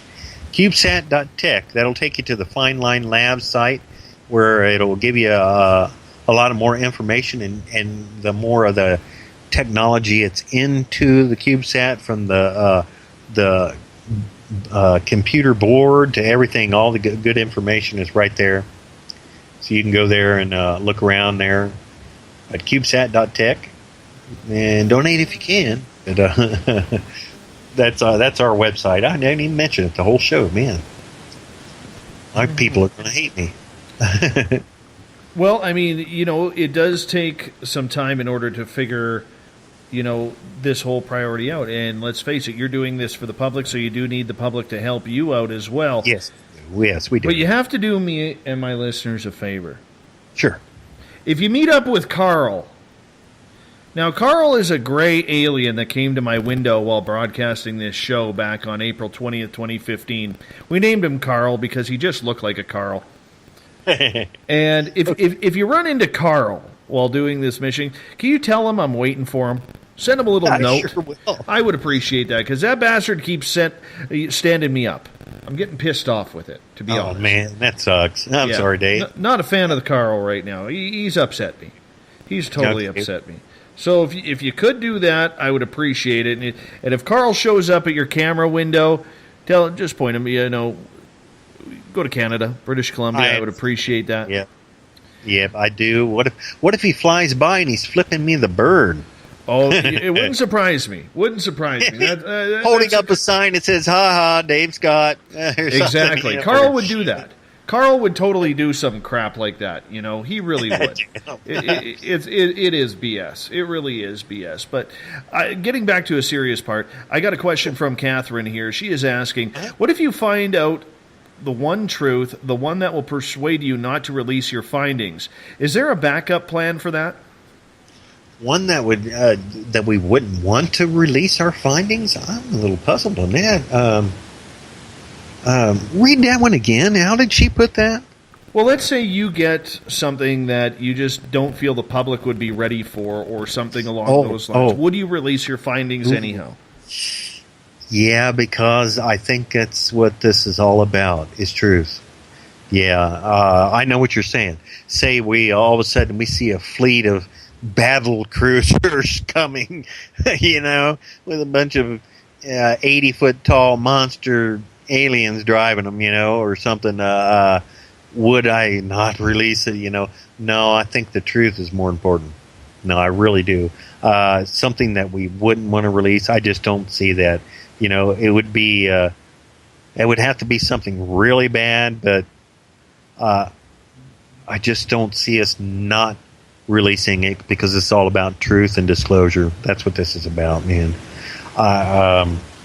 maybe a comet about to crash into the Earth, I would think it'd be best to release it anyway. Well, I don't know, Gosh almighty. If you had about an hour or two before one come, I would almost hate to release something like that. If it was a planet killer. Because then, everybody would go nuts and be out shooting each other and mayhem for the last hour and a half of Earth. I wouldn't want to see that. That would be the only thing that I would see that I wouldn't want, it would come to that, some of them doomsday movies that come out and comets about to crash into the planet. People go out and get nuts and shoot each other and rape and craziness. If something like that was about to happen, I guess maybe that would be the only thing that it would probably not want to release, But when it comes to the UFO phenomenon, this is all truth, and there's no covering none of this up. It's too important. Too important to all of us, man. Like you, Dave, and me, and all of us. God, that's what this is about. I am just tired of seeing some of our heroes, and like Gordon Cooper and Edgar Mitchell. Edgar Mitchell was the sixth man to walk on the moon, man, and swore up and down on the alien stuff. So this is for all them, man. It's time. Time to get the truth out, man. It's over. Space age is here, and us, like us and our team, and others out there, it's free game now, man. I can understand that it's a free game, up in space, and people want the answers. Has your project received any criticism whatsoever, either from government officials or private contractors saying you're just wasting money or a project like this will never work? Have you received that? No, I tell you what, I really have not received, I don't think, really a bit of negativity. Really. It's amazing, I've been doing this a year and a half. Radio shows, call-ins, things, it's all been support. I've never heard anybody that I've talked to who put this down. We've not had anybody contact us, like government officials or anyone in the science field that has ever put this down. People in science, astronomy and stuff is like, hey, man, a great idea. There you go, Fusing science. No one has put us down yet. Amazing, after this year and a half of working on this hard, not a soul has really put us down. Dennis wants to know how you went about getting space clearance from other authorities. Basically, that goes through the rocket company. They handle a lot of the paperwork, plus the guy who's building it, because the guy building it, he's done a lot of cube satellite work and stuff, and he knows all the paperwork stuff. Everything's taken care of, I guess. According to Interorbital, everything is a go. They have all their clearances and stuff, our orbit stuff set, and I guess, us paying for our rocket ride, it took care of about every bit of the paperwork. It really did. Who has, maybe publicly, that people would recognize, come out to support this project? Or have you had that type of response yet? Well, sure. We've had a response from many in our UFO community. Stanton Friedman, great guy. To say I had a great talk with him over it, and razzed my girlfriend for a misspelling on a brochure we had on it. Stan, oh my gosh. Chase Klutsky, she even used I got a mock-up here that a model builder friend built. Tom Jensen, he builds UFO models and things like that. And he built a mock-up for me, and Chase Klutsky used it at a lot of the conferences and stuff around the country she went to in support of our project and talking about it, and got a standing ovation a few times on our project, talking about us going to put up a satellite for the first time for UFO investigations, and people just loved it. So we have a lot of people that are real familiar in this, like Mark D'Antonio. I don't know if you know who Mark is, but he's an actual astronomer, educated astronomer, got a degree in astronomy. He has his own YouTube site now that he's doing astrophotography and astronomy work right out of his little home backyard observatory. And Mark is a huge supporter of us because he is really into the science part of this stuff too, because he's MUFON's chief video and photo analyst. He is their main guy, MUFON's main guy, and he's a very, very good friend of mine. And we're kind of working together on this project too. See, he's helping out too. He'll help with the photo stuff that we get too, and identifying and things like that, because he's really been into this UFO stuff for a long time. So he is also putting a science project together, and me and his project, ours and his, will be one of the only real science projects in ufology. And his is the UFO-TOG too, and that is him and Academy Award-winning director and cinematographer Douglas Trumbull. He's the guy that did Close Encounters, Star Trek's first movie, the first movie that they ever did, the Star Trek. He did all that stuff for them. Blade Runner. I mean, him and Mark are working together to put these platters together that will be set out in a certain area, like maybe out in the desert here in Arizona. And if something flies over, they will be calculating it with a lot of instrumentation and things that they have. And so they're using some science too, and we're going to try to use our systems together. Like if we happen to get something that's over top where theirs is, it's more cooperation over science. So Mark's a great guy. He's another person in this that is well known as a huge supporter of us. And MUFON themselves did a big story on us. All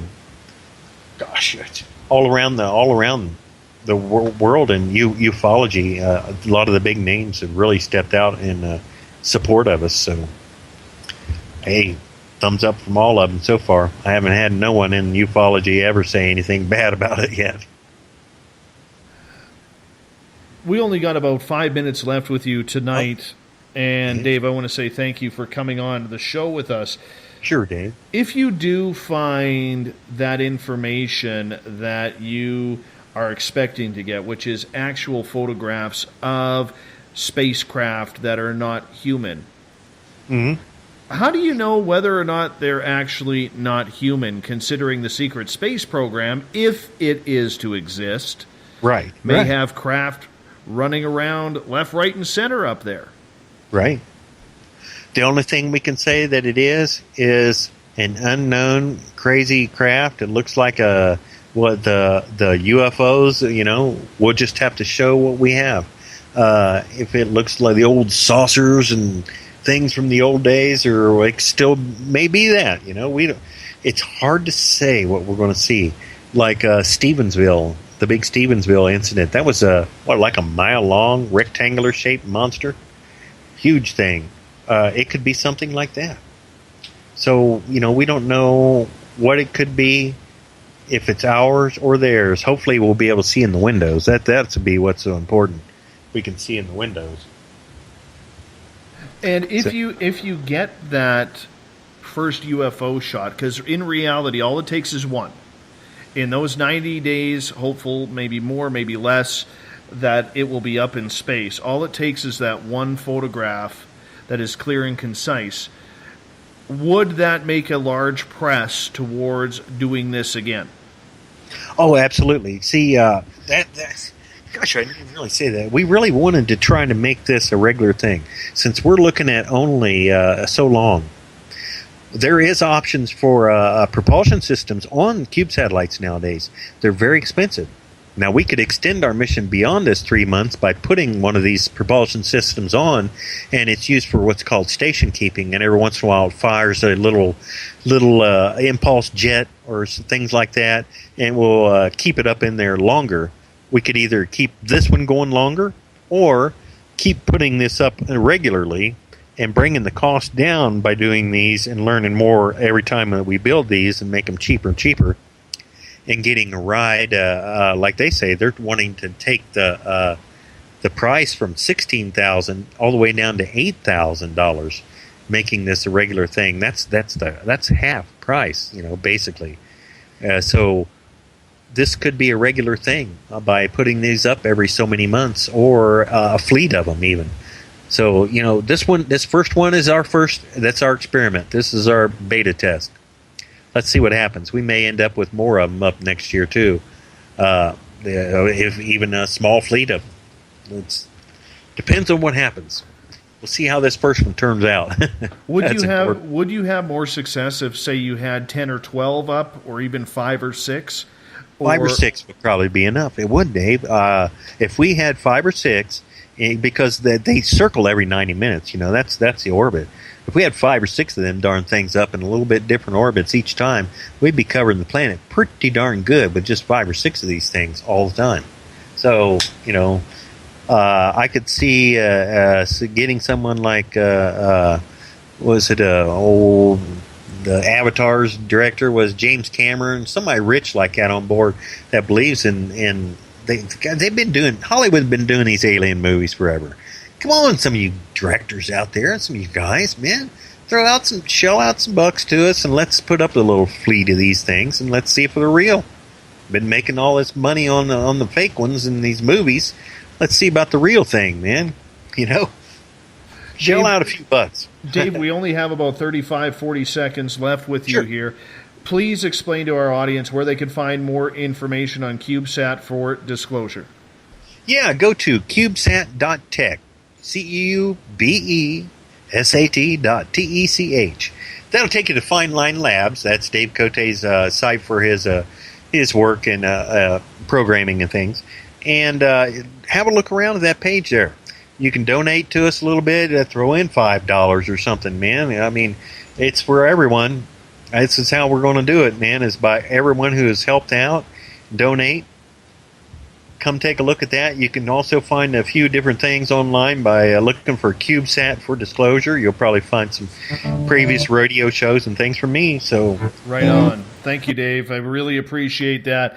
Dave Schock, what an experience this is going to be, watching that satellite. We're going to get Tim Doyle and Tracy, his partner from UFOseekers.com, to be covering this launch live when it happens from the Mojave Desert.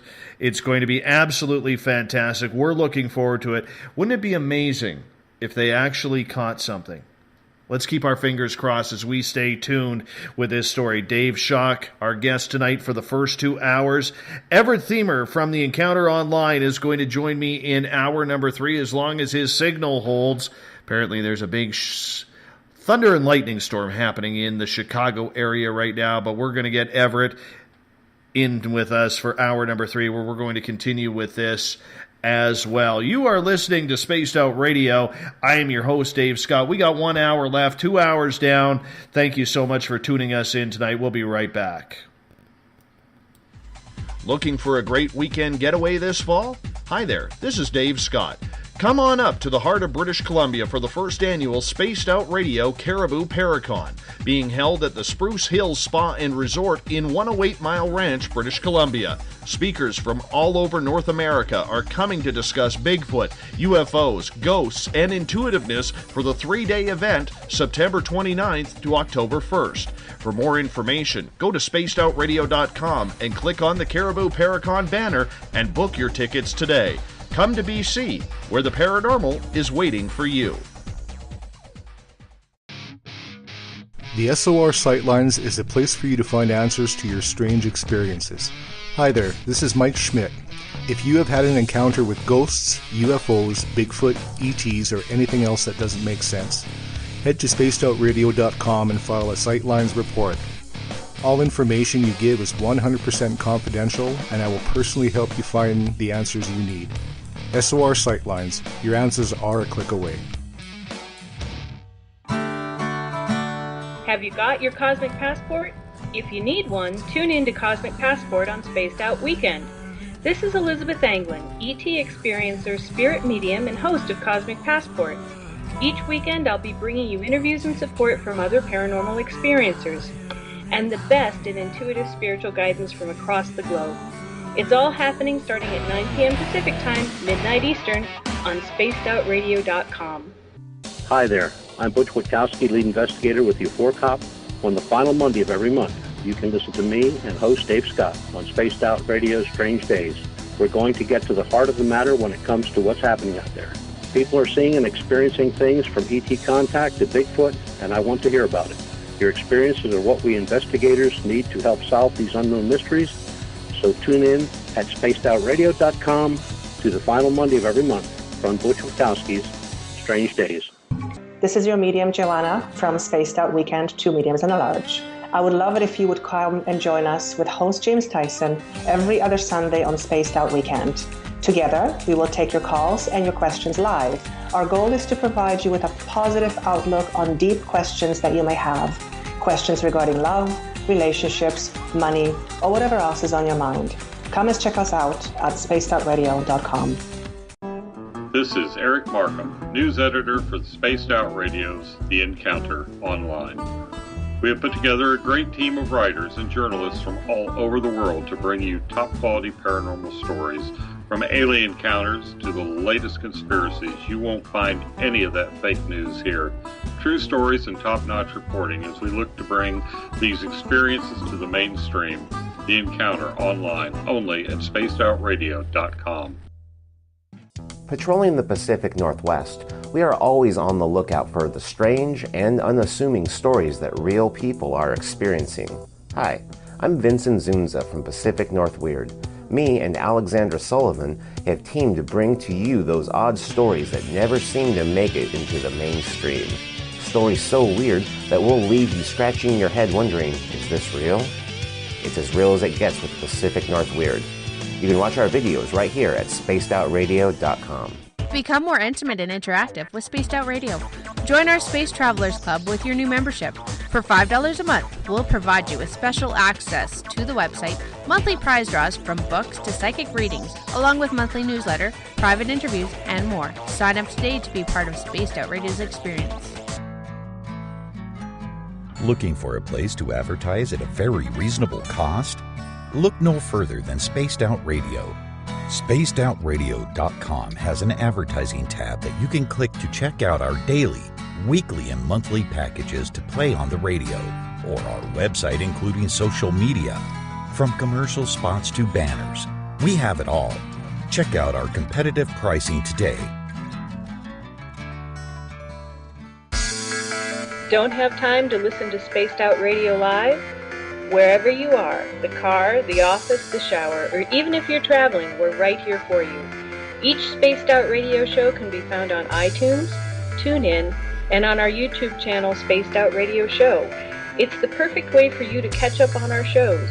For more information, just head over to our website, spacedoutradio.com, and tune in to us today.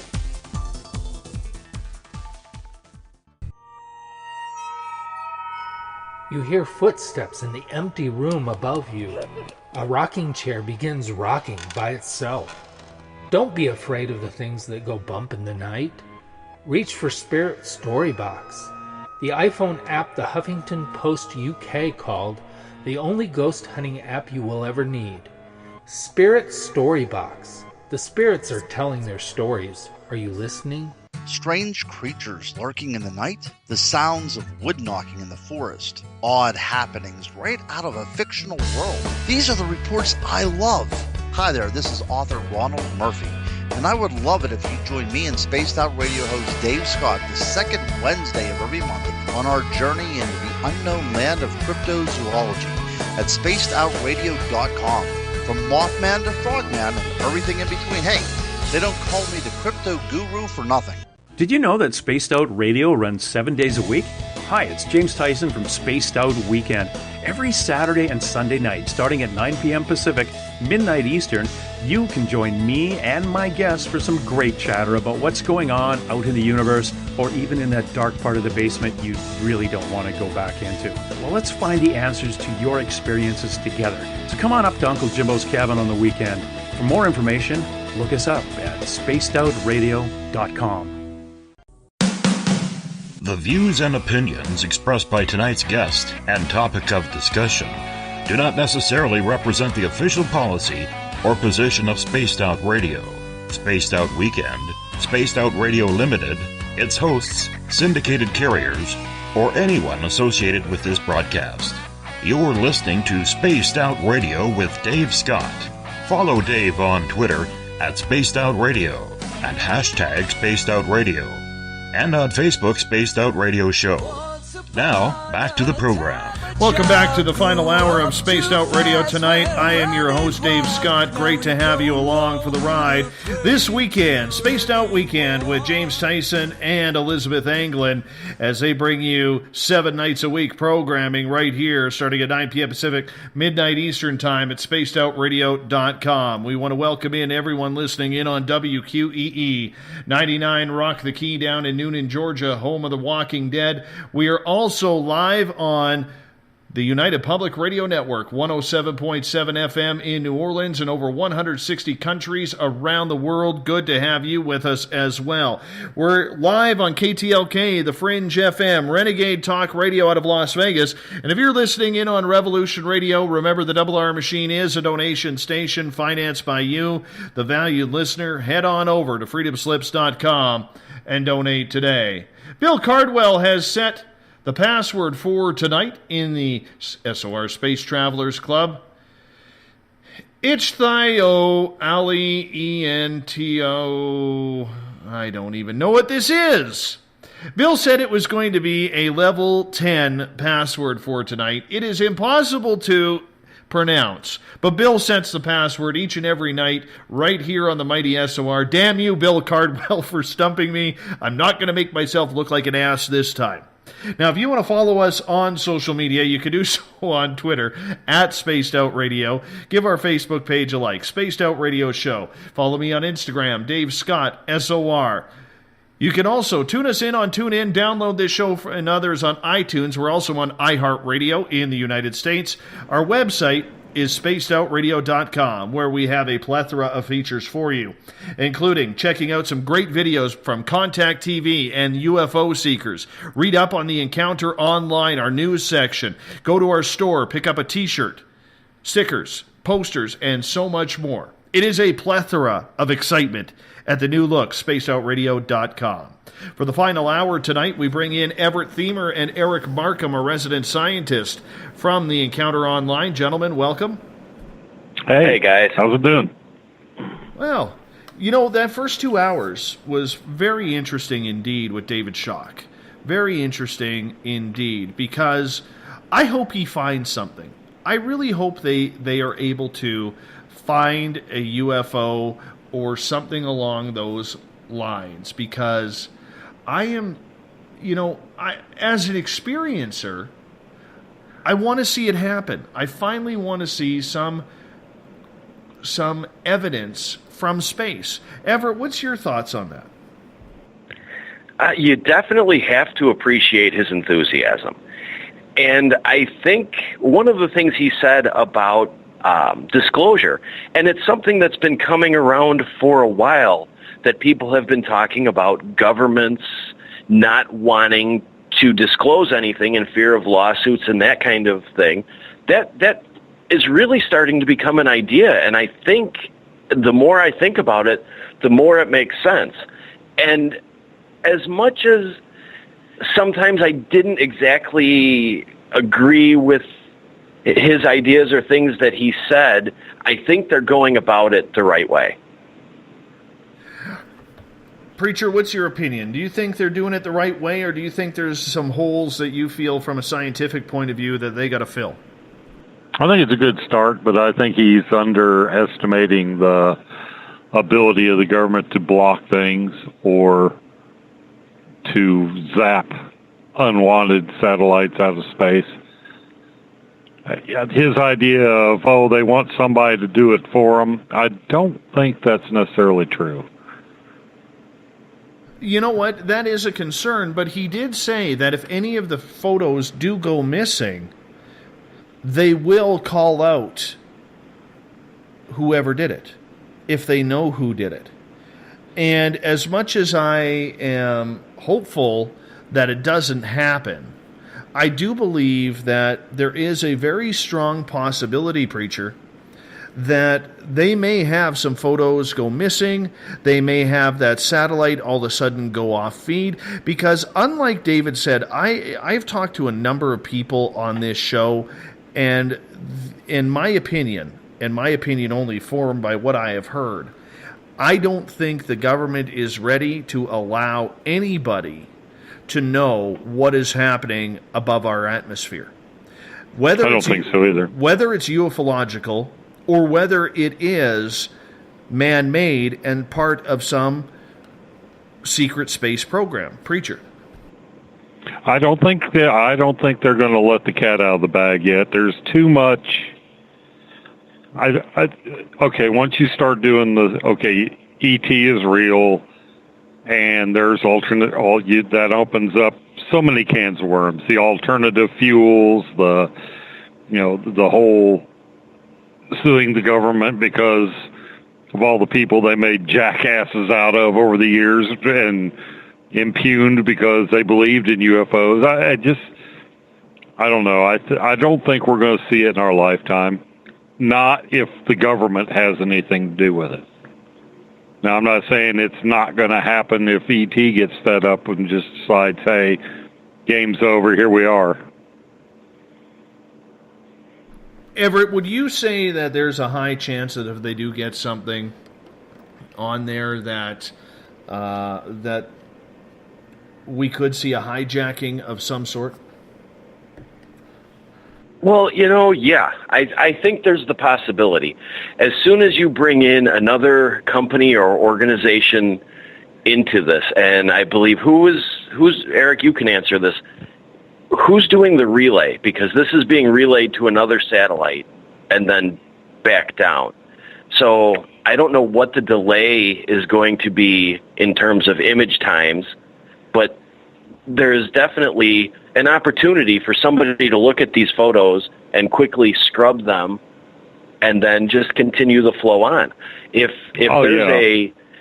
there's a huge delay, if they're doing maybe a data drop every 6 hours, they can look at these photos and have them scrubbed and never even, alter the flow. But if it's live, if he's getting the data essentially live, then I think that they're going to have the opportunity to catch if somebody does try and, alter the images at all. But I don't know if there's any way he can get his signal unfiltered. I don't think there's a way it's going to have to go through a relay. And anytime you lose control of your signal, somebody can either hack it, divert it, sanitize it. Well, and that's a difficult part of this. And that's something I'm very skeptical of when he said that, because originally I had thought that they were taking the feed themselves straight from the satellite. But apparently, since that isn't the case, that just puts it in one extra set of hands that I don't know if I would trust. Right, you got a chain. It's like a chain of custody. In this case, there's a blank spot where there's no responsible party or somebody certified within his organization handling. The data is not in his control from start to finish, I guess is the quick way to put it.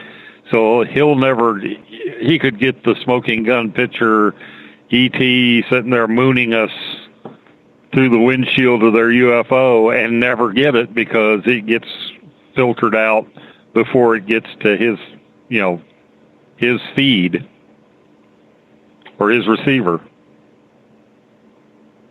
Well, the other thing I question, though... Oh, I'm sorry, Dave. Go ahead. Please, go right ahead, Everett. When he was talking about the camera, and I know he doesn't have all of the specifications and details, but I know he says that they're high-definition images, but what resolution?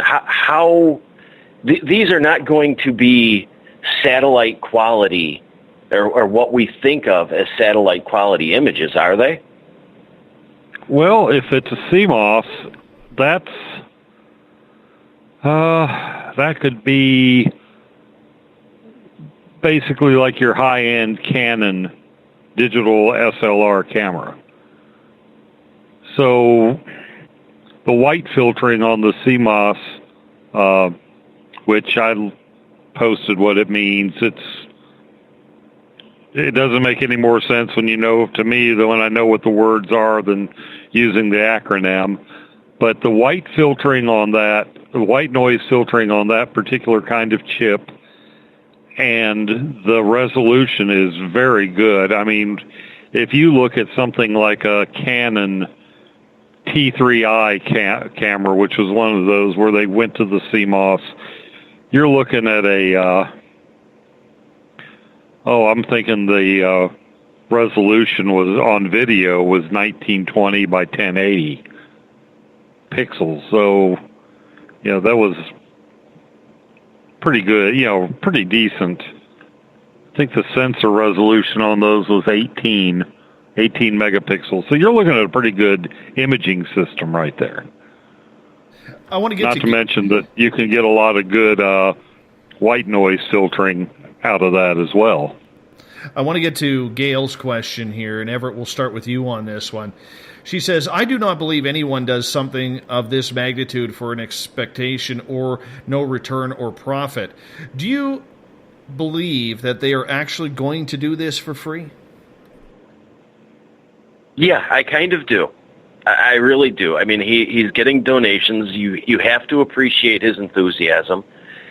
And, I think there is something for doing science just for the pure sake of doing science. This is something that is a question that is asked by almost everybody. And I think that right now their intentions are to do it completely free.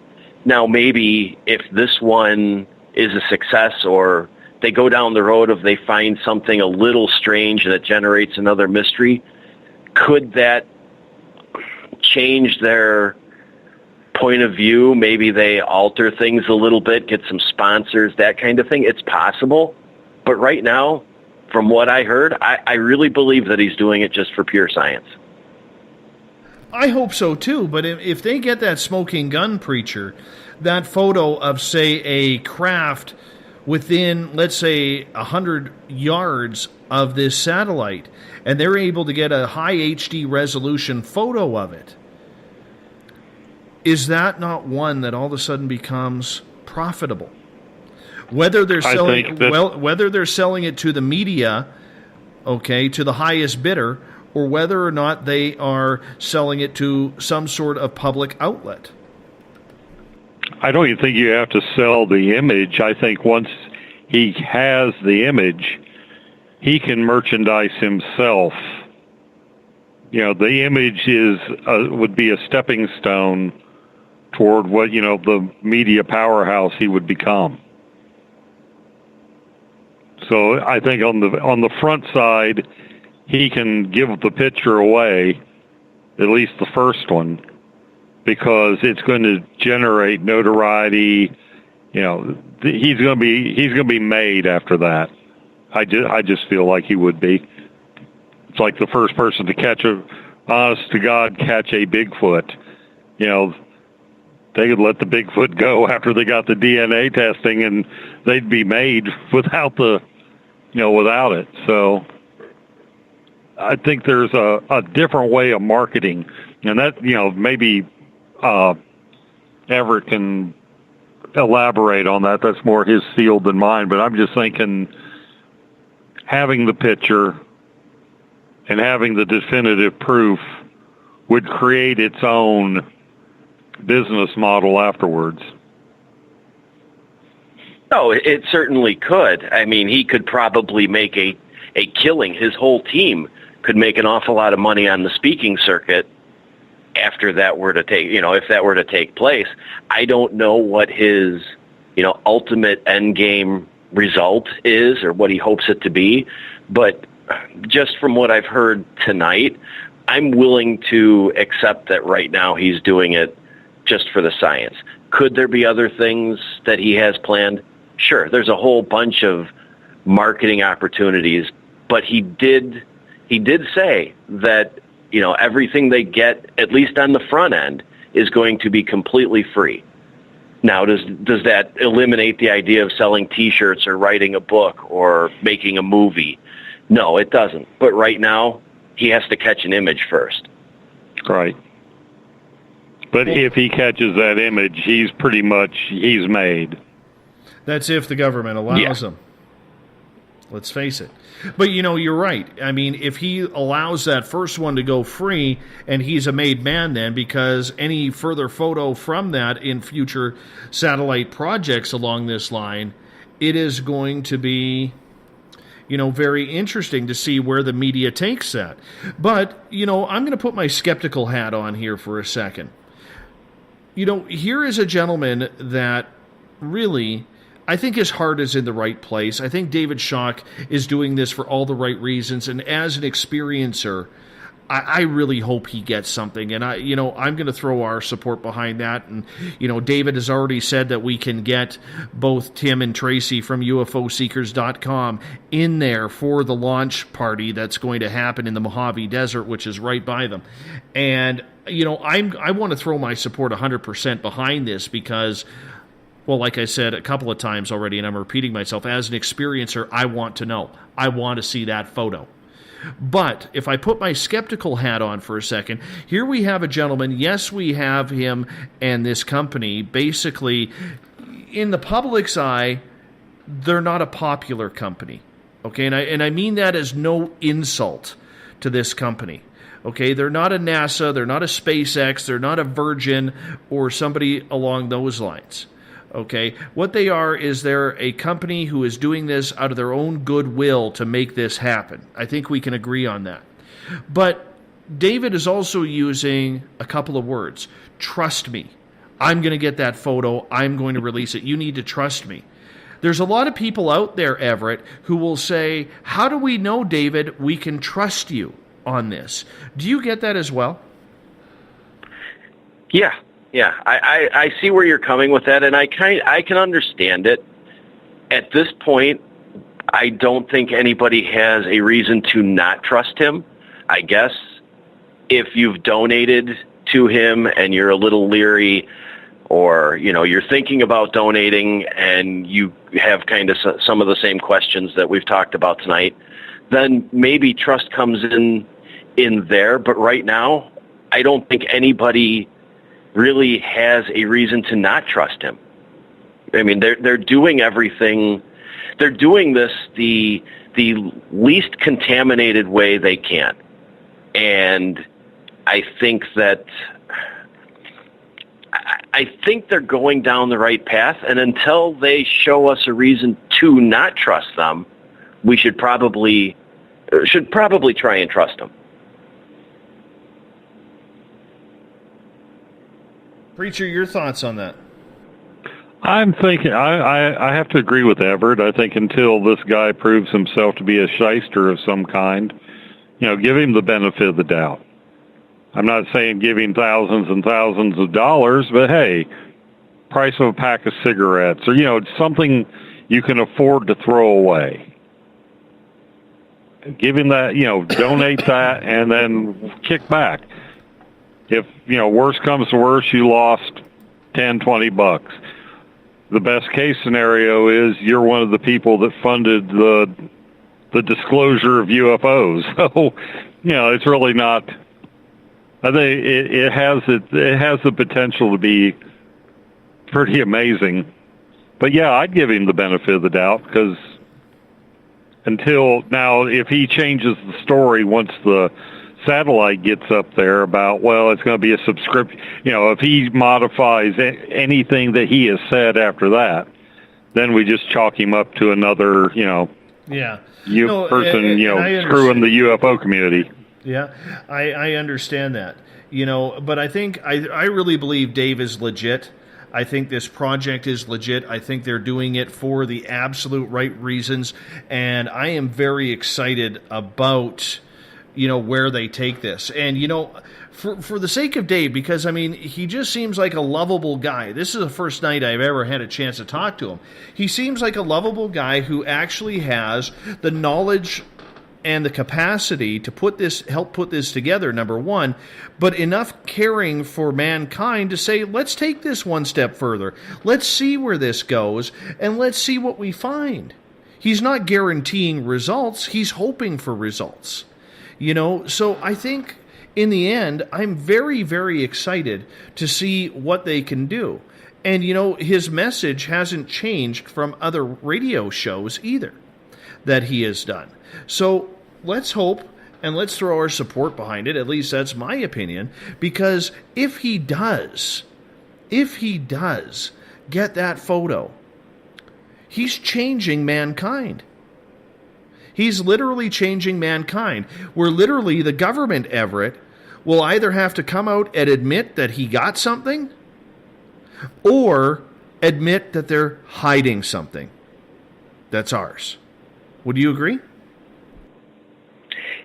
Yeah, but I would also throw in that they could dig up some dirt on him, try and discredit him, make the project look like it was designed to either fail or create some sort of fraud along the way. And I admit I sound like I have my tinfoil hat on, but we can't eliminate completely that possibility. But having said that, I'd give him $5, $10, $20, if for no other reason, just to have another mysterious photo that I can say I helped produce. Mm-hmm. Absolutely. And you know what? I'm reading everybody come in. Even Casper Parks, our former guest on this show, is like, Dave Schock is the real deal. And I agree. And another man coming in, I believe first-time listener Jermac, thank you for coming on in as well. I believe Dave Schock has the right intentions. I believe that he is going to get it done. And fingers crossed, and let's all hope that he gets that photo. Because all it's going to take is one. And that could literally change. If that photo is good enough, preacher, if that photo is good enough, he is literally on the stepping stones right now, trying to open the door that could literally change the entire history of mankind. That's how powerful this thing is. Well, absolutely, because even those of us who believe would still like to have that definitive smoking gun proof. And like he's saying in the chat room, we can only try. He says, he makes a very good point. He says, I'm just tired of seeing some of our heroes put down for believing in this UFO. So, yeah. Once we have an in-your-face smoking gun picture, those of us that believe can say, see, told you. And the ones that are on the fence will be like, well, I'll be darned. They said nobody believes in a ghost till one speaks in their ear. So, I guess no one really believes in hardcore believes in a UFO until they see one. Same thing. Absolutely. But Everett, let's look at the other side here. If Dave did get that photo, let's say 100, 200, 300 yards away of an alien craft, the skeptics out there, or let's say the non-believers out there, or the disinformationalists, whoever they are, they're going to have a heyday with this. Yeah. And I hope the evidence is strong enough where it lines up on film, where it's not just one, but you can actually see it coming in.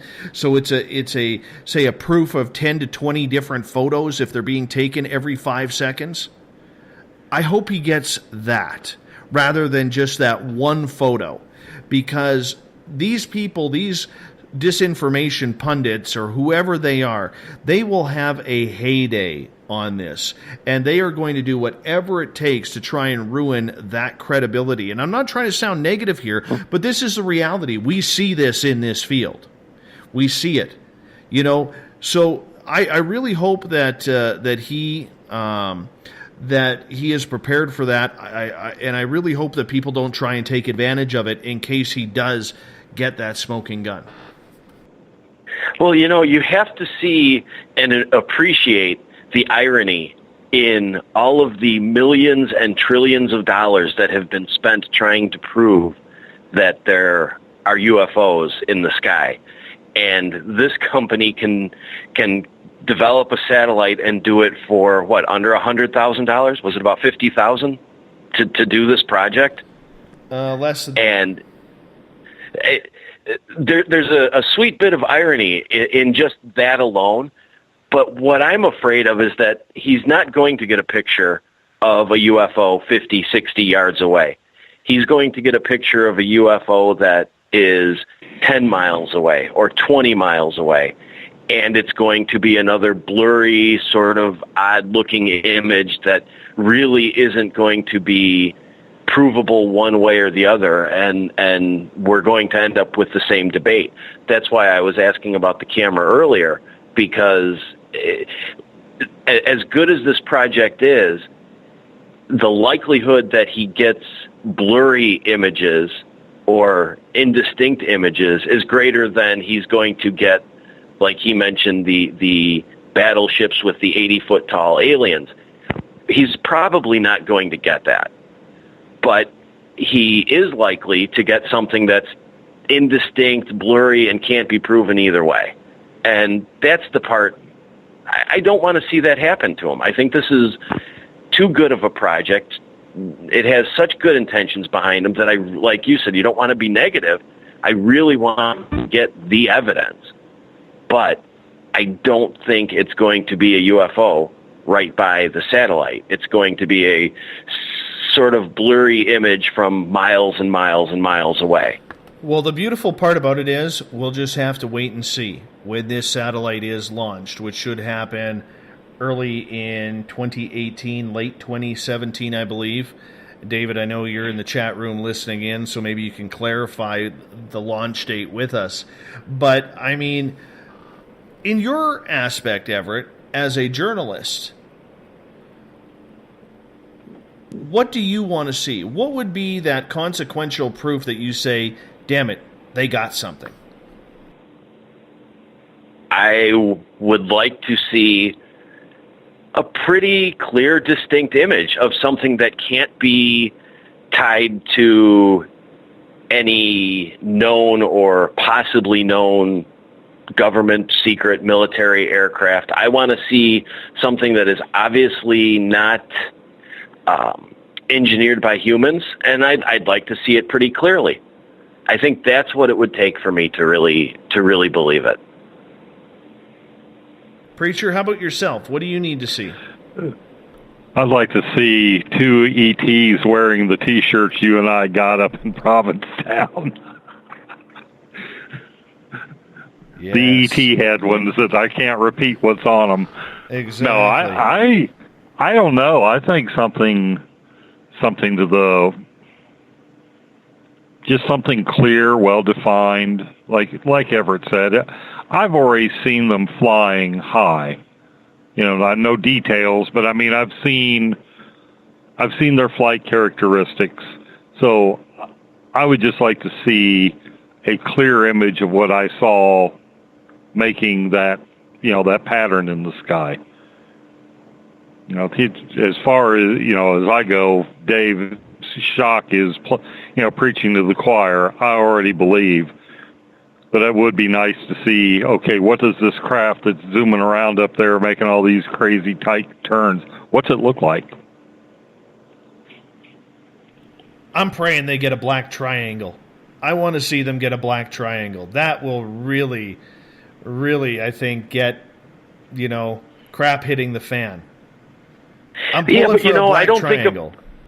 I don't think a black triangle is really going to prove anything. I think that people will explain that off as a military aircraft, secret space program, secret Defense Department program, that kind of thing.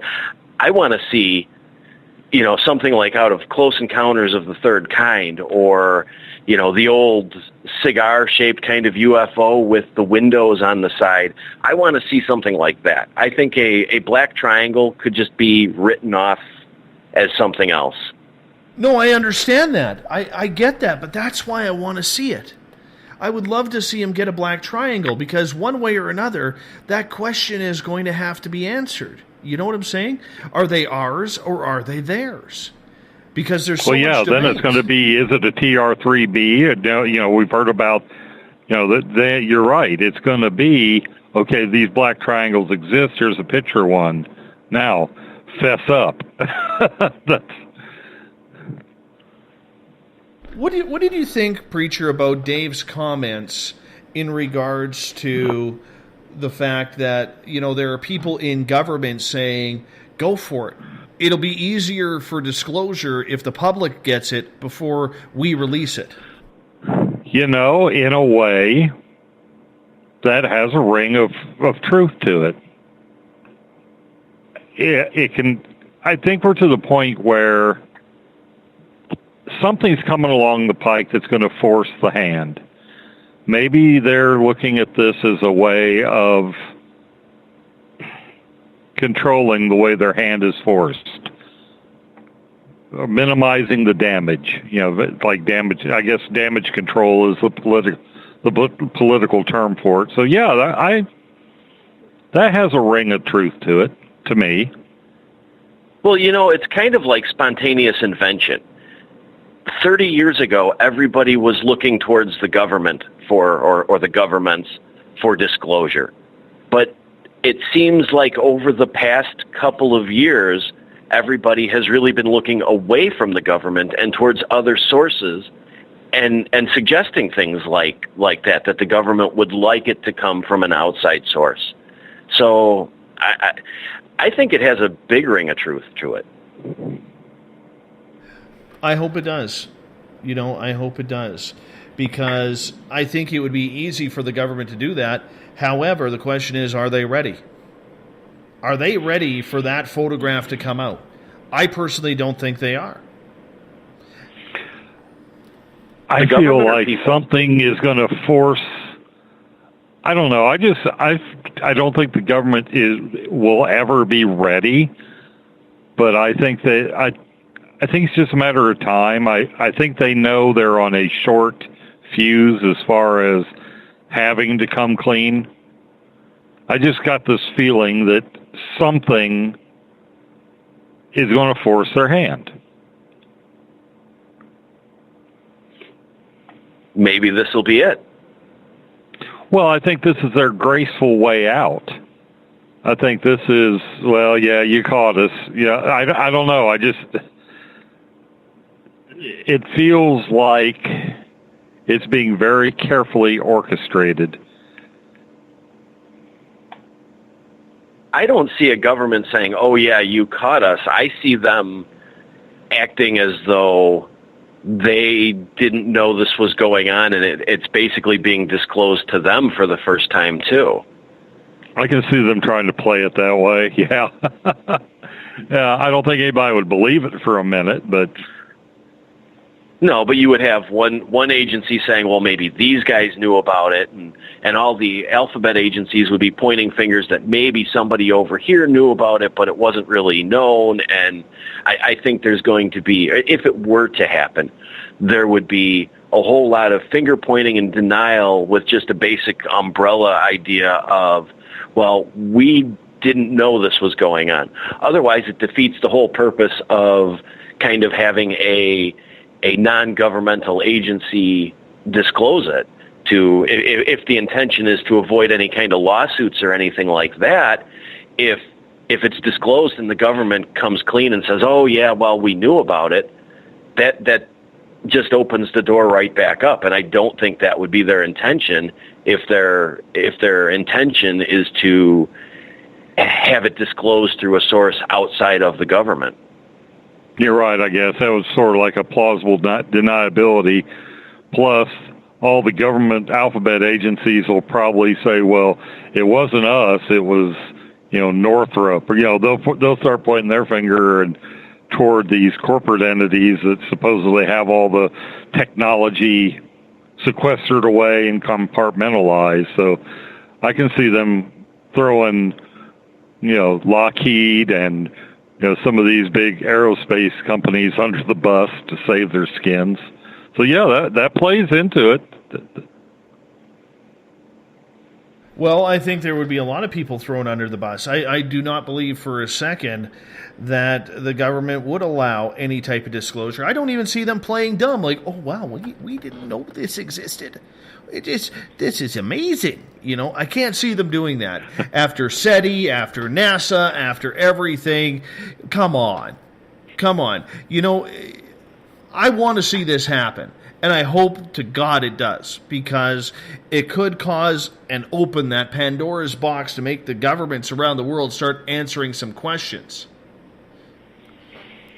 Well, there's so many that have already come out and said something about it, but because they're not the U.S. or they don't have the gravitas of, say, one of the big three, nobody's really paying attention to them. It's like, oh, they're just third world. You know, what do they know? Is the attitude. So, yeah, maybe this is what. Yeah, maybe this is what we need to get, to get the door opened. But is there the chance that if he were to catch something on a photo, could the government, instead of admitting that there are UFOs out there, what's the likelihood of them basically saying, well, that's a secret program, a Defense Department program that we're working on, seize the photos, say it's classified, and just say, like they've done with so many other things, it's a secret project, we're not talking about it, and it's classified?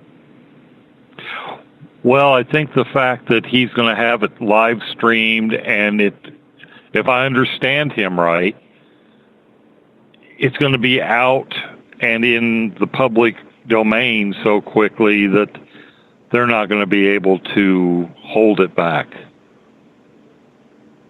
It's not like, they're not going to be able to, that scenario won't be able to work because it'll be out there everywhere. That's if the computers aren't scrubbing the pictures first. Well, he said he answered in the chat room that they only go through one set of hands. Can't find it now. It's way down there, but he said it's not going through a series of things. It's going to be, just one contractor is handling the image, or handling the global comm, I think he said. But it's entirely possible that it can get in, get out if his carrier or the person, if the company that's taking his images or handling that signal can be trusted. I guess it's going to get out there before it really can. And he's okay. He just verified they're using NPL Global Star. So hopefully, if they're trustworthy, it gets out before it can be suppressed. I hope that would be nice. That would be very nice. It would be a nice break, because for a lot of experiencers out there, guys, such as myself, we just want answers. That's why we're doing this, and this could bring a lot of answers to us. It could. Well, the debate's over. It's a start. Yeah. Well, at this point, the definitive picture, whatever it is, I think that there's a silent majority out there that want to believe and are just waiting for that, that one instance or that one, they're primed and ready. All they need is that one image that's going to push it over the edge. And we'll be at a critical mass to where disclosure is going to have to come, because there's just too many people clamoring for it. Too many people to be able to call crazy fringers or whatever. It's going to be a groundswell, and it's going to get, kind of like the way the former Soviet Union fell. It's just going to be this overwhelming public pressure, and then it's going to happen. But if there is that one photo, though, don't you think that the government would do like we mentioned earlier and just kind of play dumb that, oh, we didn't know this either, and now we do too? I think they'll try. I do. They'd be stupid not to try it. Put some kind of spin on it, but I think by and large, I don't think anybody's going to be fooled, but maybe what we can hope for is that people will be so glad that the game is finally over and that there's a definitive answer, and will be so caught up in realizing, no, we're not alone in the universe, that, if they keep their mouths shut, we'll just sort of forget about their past transgressions. Like when your kid does something bad and you know it, and they kind of think, well, if we're quiet, maybe Dad will forget. Let's get to Craig's question in the Spreaker chat room. He says, do you guys think a still image from a private source would be taken seriously by the masses? I mean, there are plenty of photos and video. Nothing ever changes. Everett, your thoughts? It's a very good question and a very good point. I think that depending on the situation, something like this, I think the photo would have more credibility than something that somebody shot from their backyard and it might or might not be photoshopped. I think this has the potential to move the argument forward or, cause disclosure and be taken seriously. But ultimately, it kind of depends on the image. Again, if the only images this thing yields is blurry, fuzzy images of something 50, 60, 70 miles away, then I think the question will still be up there. If it does happen to get something like you had said very close to the satellite, then I think it's a different argument, and it would be taken, I would hope that it would be taken very seriously. This isn't like somebody just playing a game. I mean, they've put time into this, they've put money into this. This is beyond somebody photoshopping a UFO flying behind a building. So I would hope it would have more credibility than something like that. I guess a lot of it depends on the credibility of Global. I keep forgetting the name of it. Trip keeps putting it up on the trap worm, so I can. Global Star. Are we? How is Global Star, the people that are handling his feed, far enough above reproach that are they going to add some kind of gravitas or some kind of I don't know, I can't get the word, they're going to have a legitimacy to them. Preacher, let me cut you off there for a second, because Dave Schock just posted in the chat room. He goes, I know it goes through NPL Global Star, but it comes right to us live. They do not handle the photos.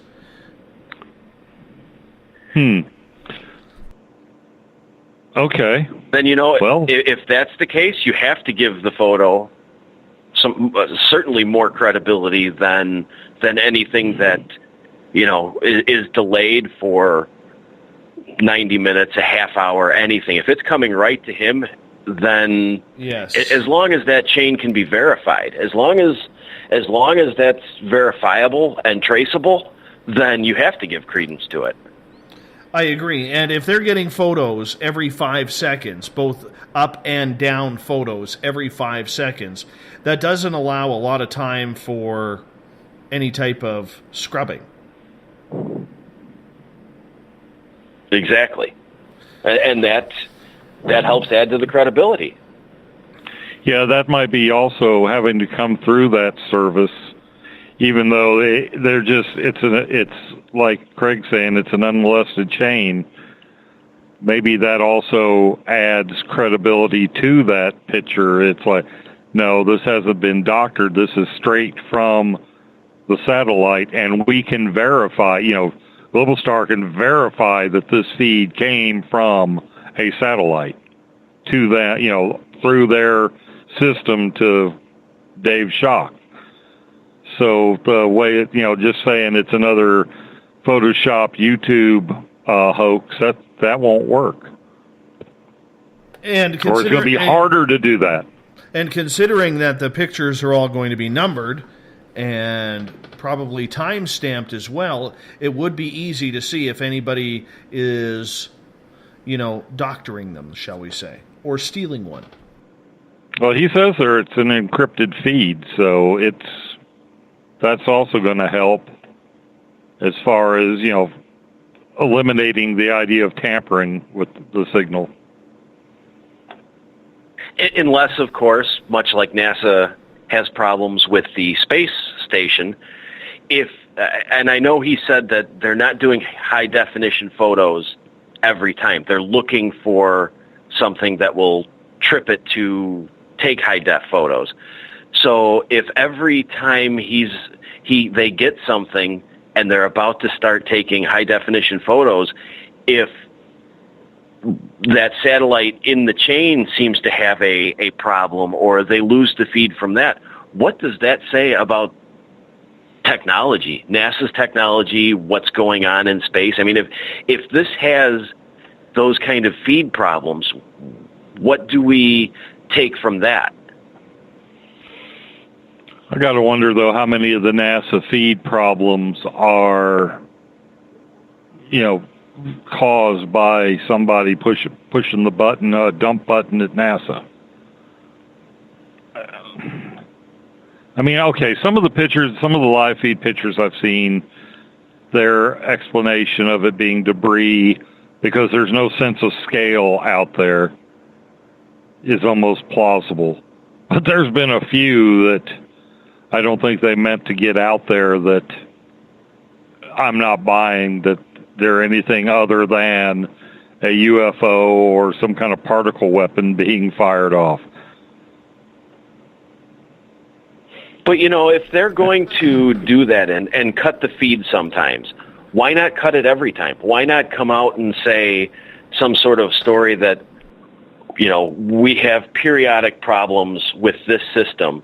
Why let some of the photos go through and not all of them? Or why not just have this manufactured problem every time there's something in the, that they're trying to hide? It seems like there's just enough of a problem with the feeds to kind of keep this interesting. You don't know exactly what the answer is. And who decides what or when the feed gets disrupted or, and why? Because there is no real consistency with that. Sometimes things get through, and yes, some are obviously other, just debris, and yet then there are those photos that get through that are something that most likely are more than, debris around the space station. So who decides what gets through and why? Good question. Let's get maybe it is a random thing, gentlemen, because Preacher, just one second. Let's get to Sherry's question here because she's been waiting a while. She says, okay, let's say a clear picture is captured. Do you think the occupants would know we got them? And do you think that might lead to the proverbial White House landing?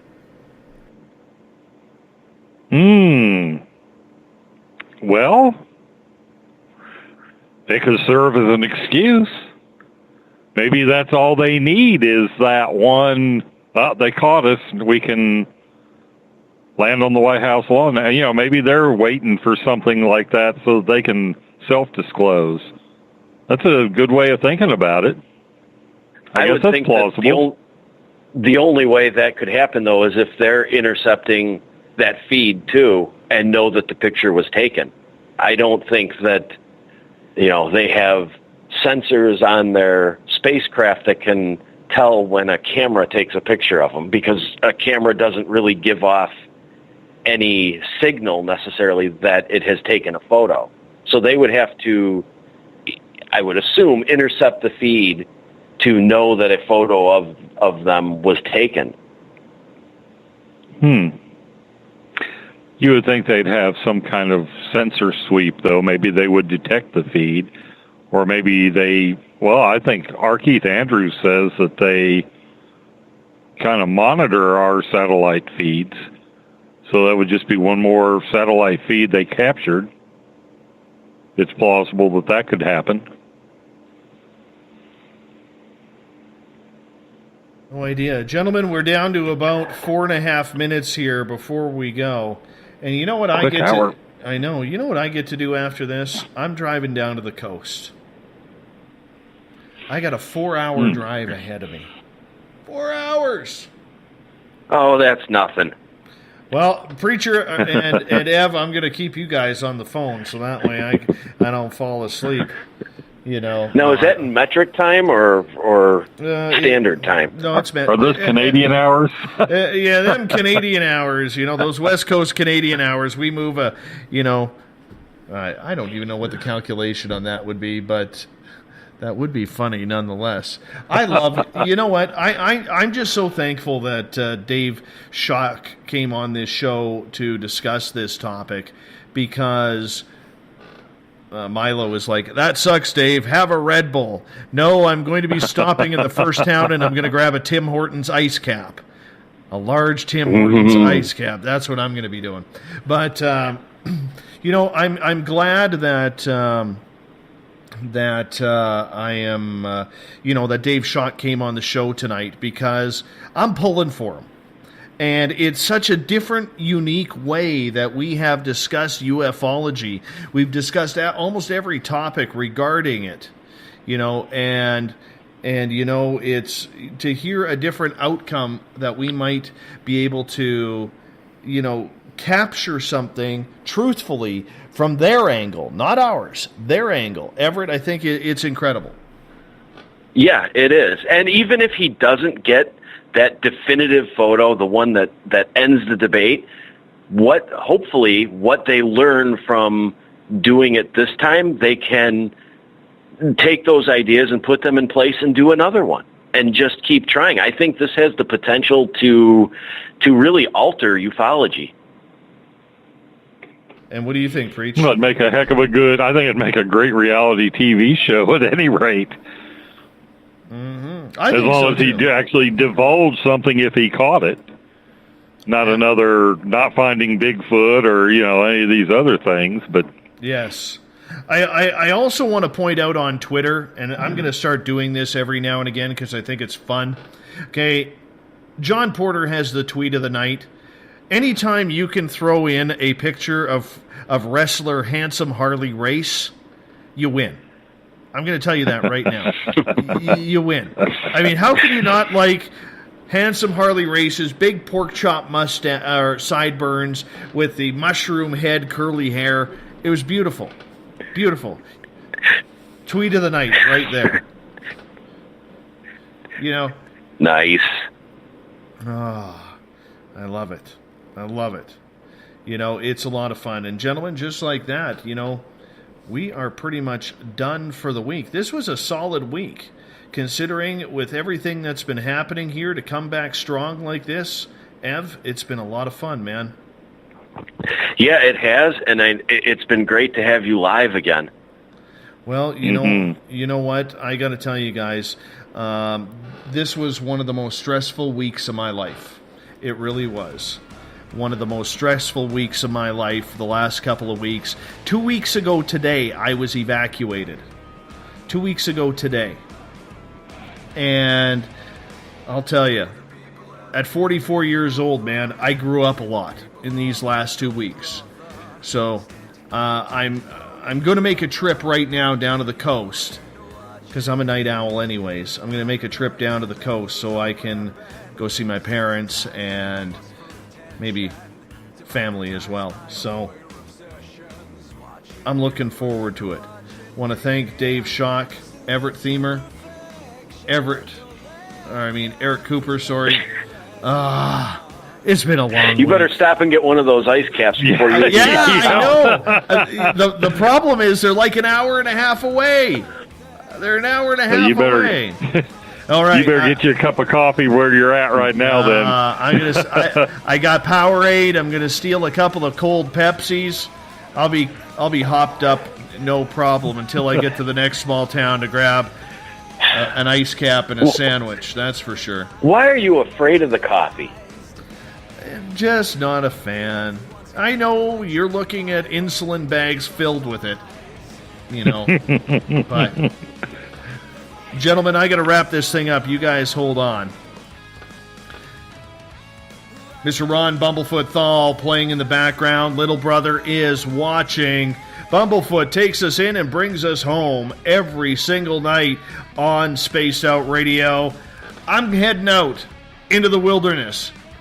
I'm going to throw on the Guns N' Roses channel on Sirius XM, channel 41, and I'm going to rock out. Hopefully a little Paradise City will accompany me along the way as I make my 4 or 5 hour drive back to where I grew up. I want to thank everybody who was on tonight's show. Dave Schock, Everett Thiemer, Eric Markham for participating in. A lot of fun this week. I got to tell you, I had a blast being live once again with all of you. Make sure you do us a favor. You follow us all around the social media. You spread the word. You tell your friends. We want to earn more new listeners, just like you, Gene. Thank you so much for finding us and giving us a shot. And the rest of you, do me a favor. Spread the word, because together, we own the night.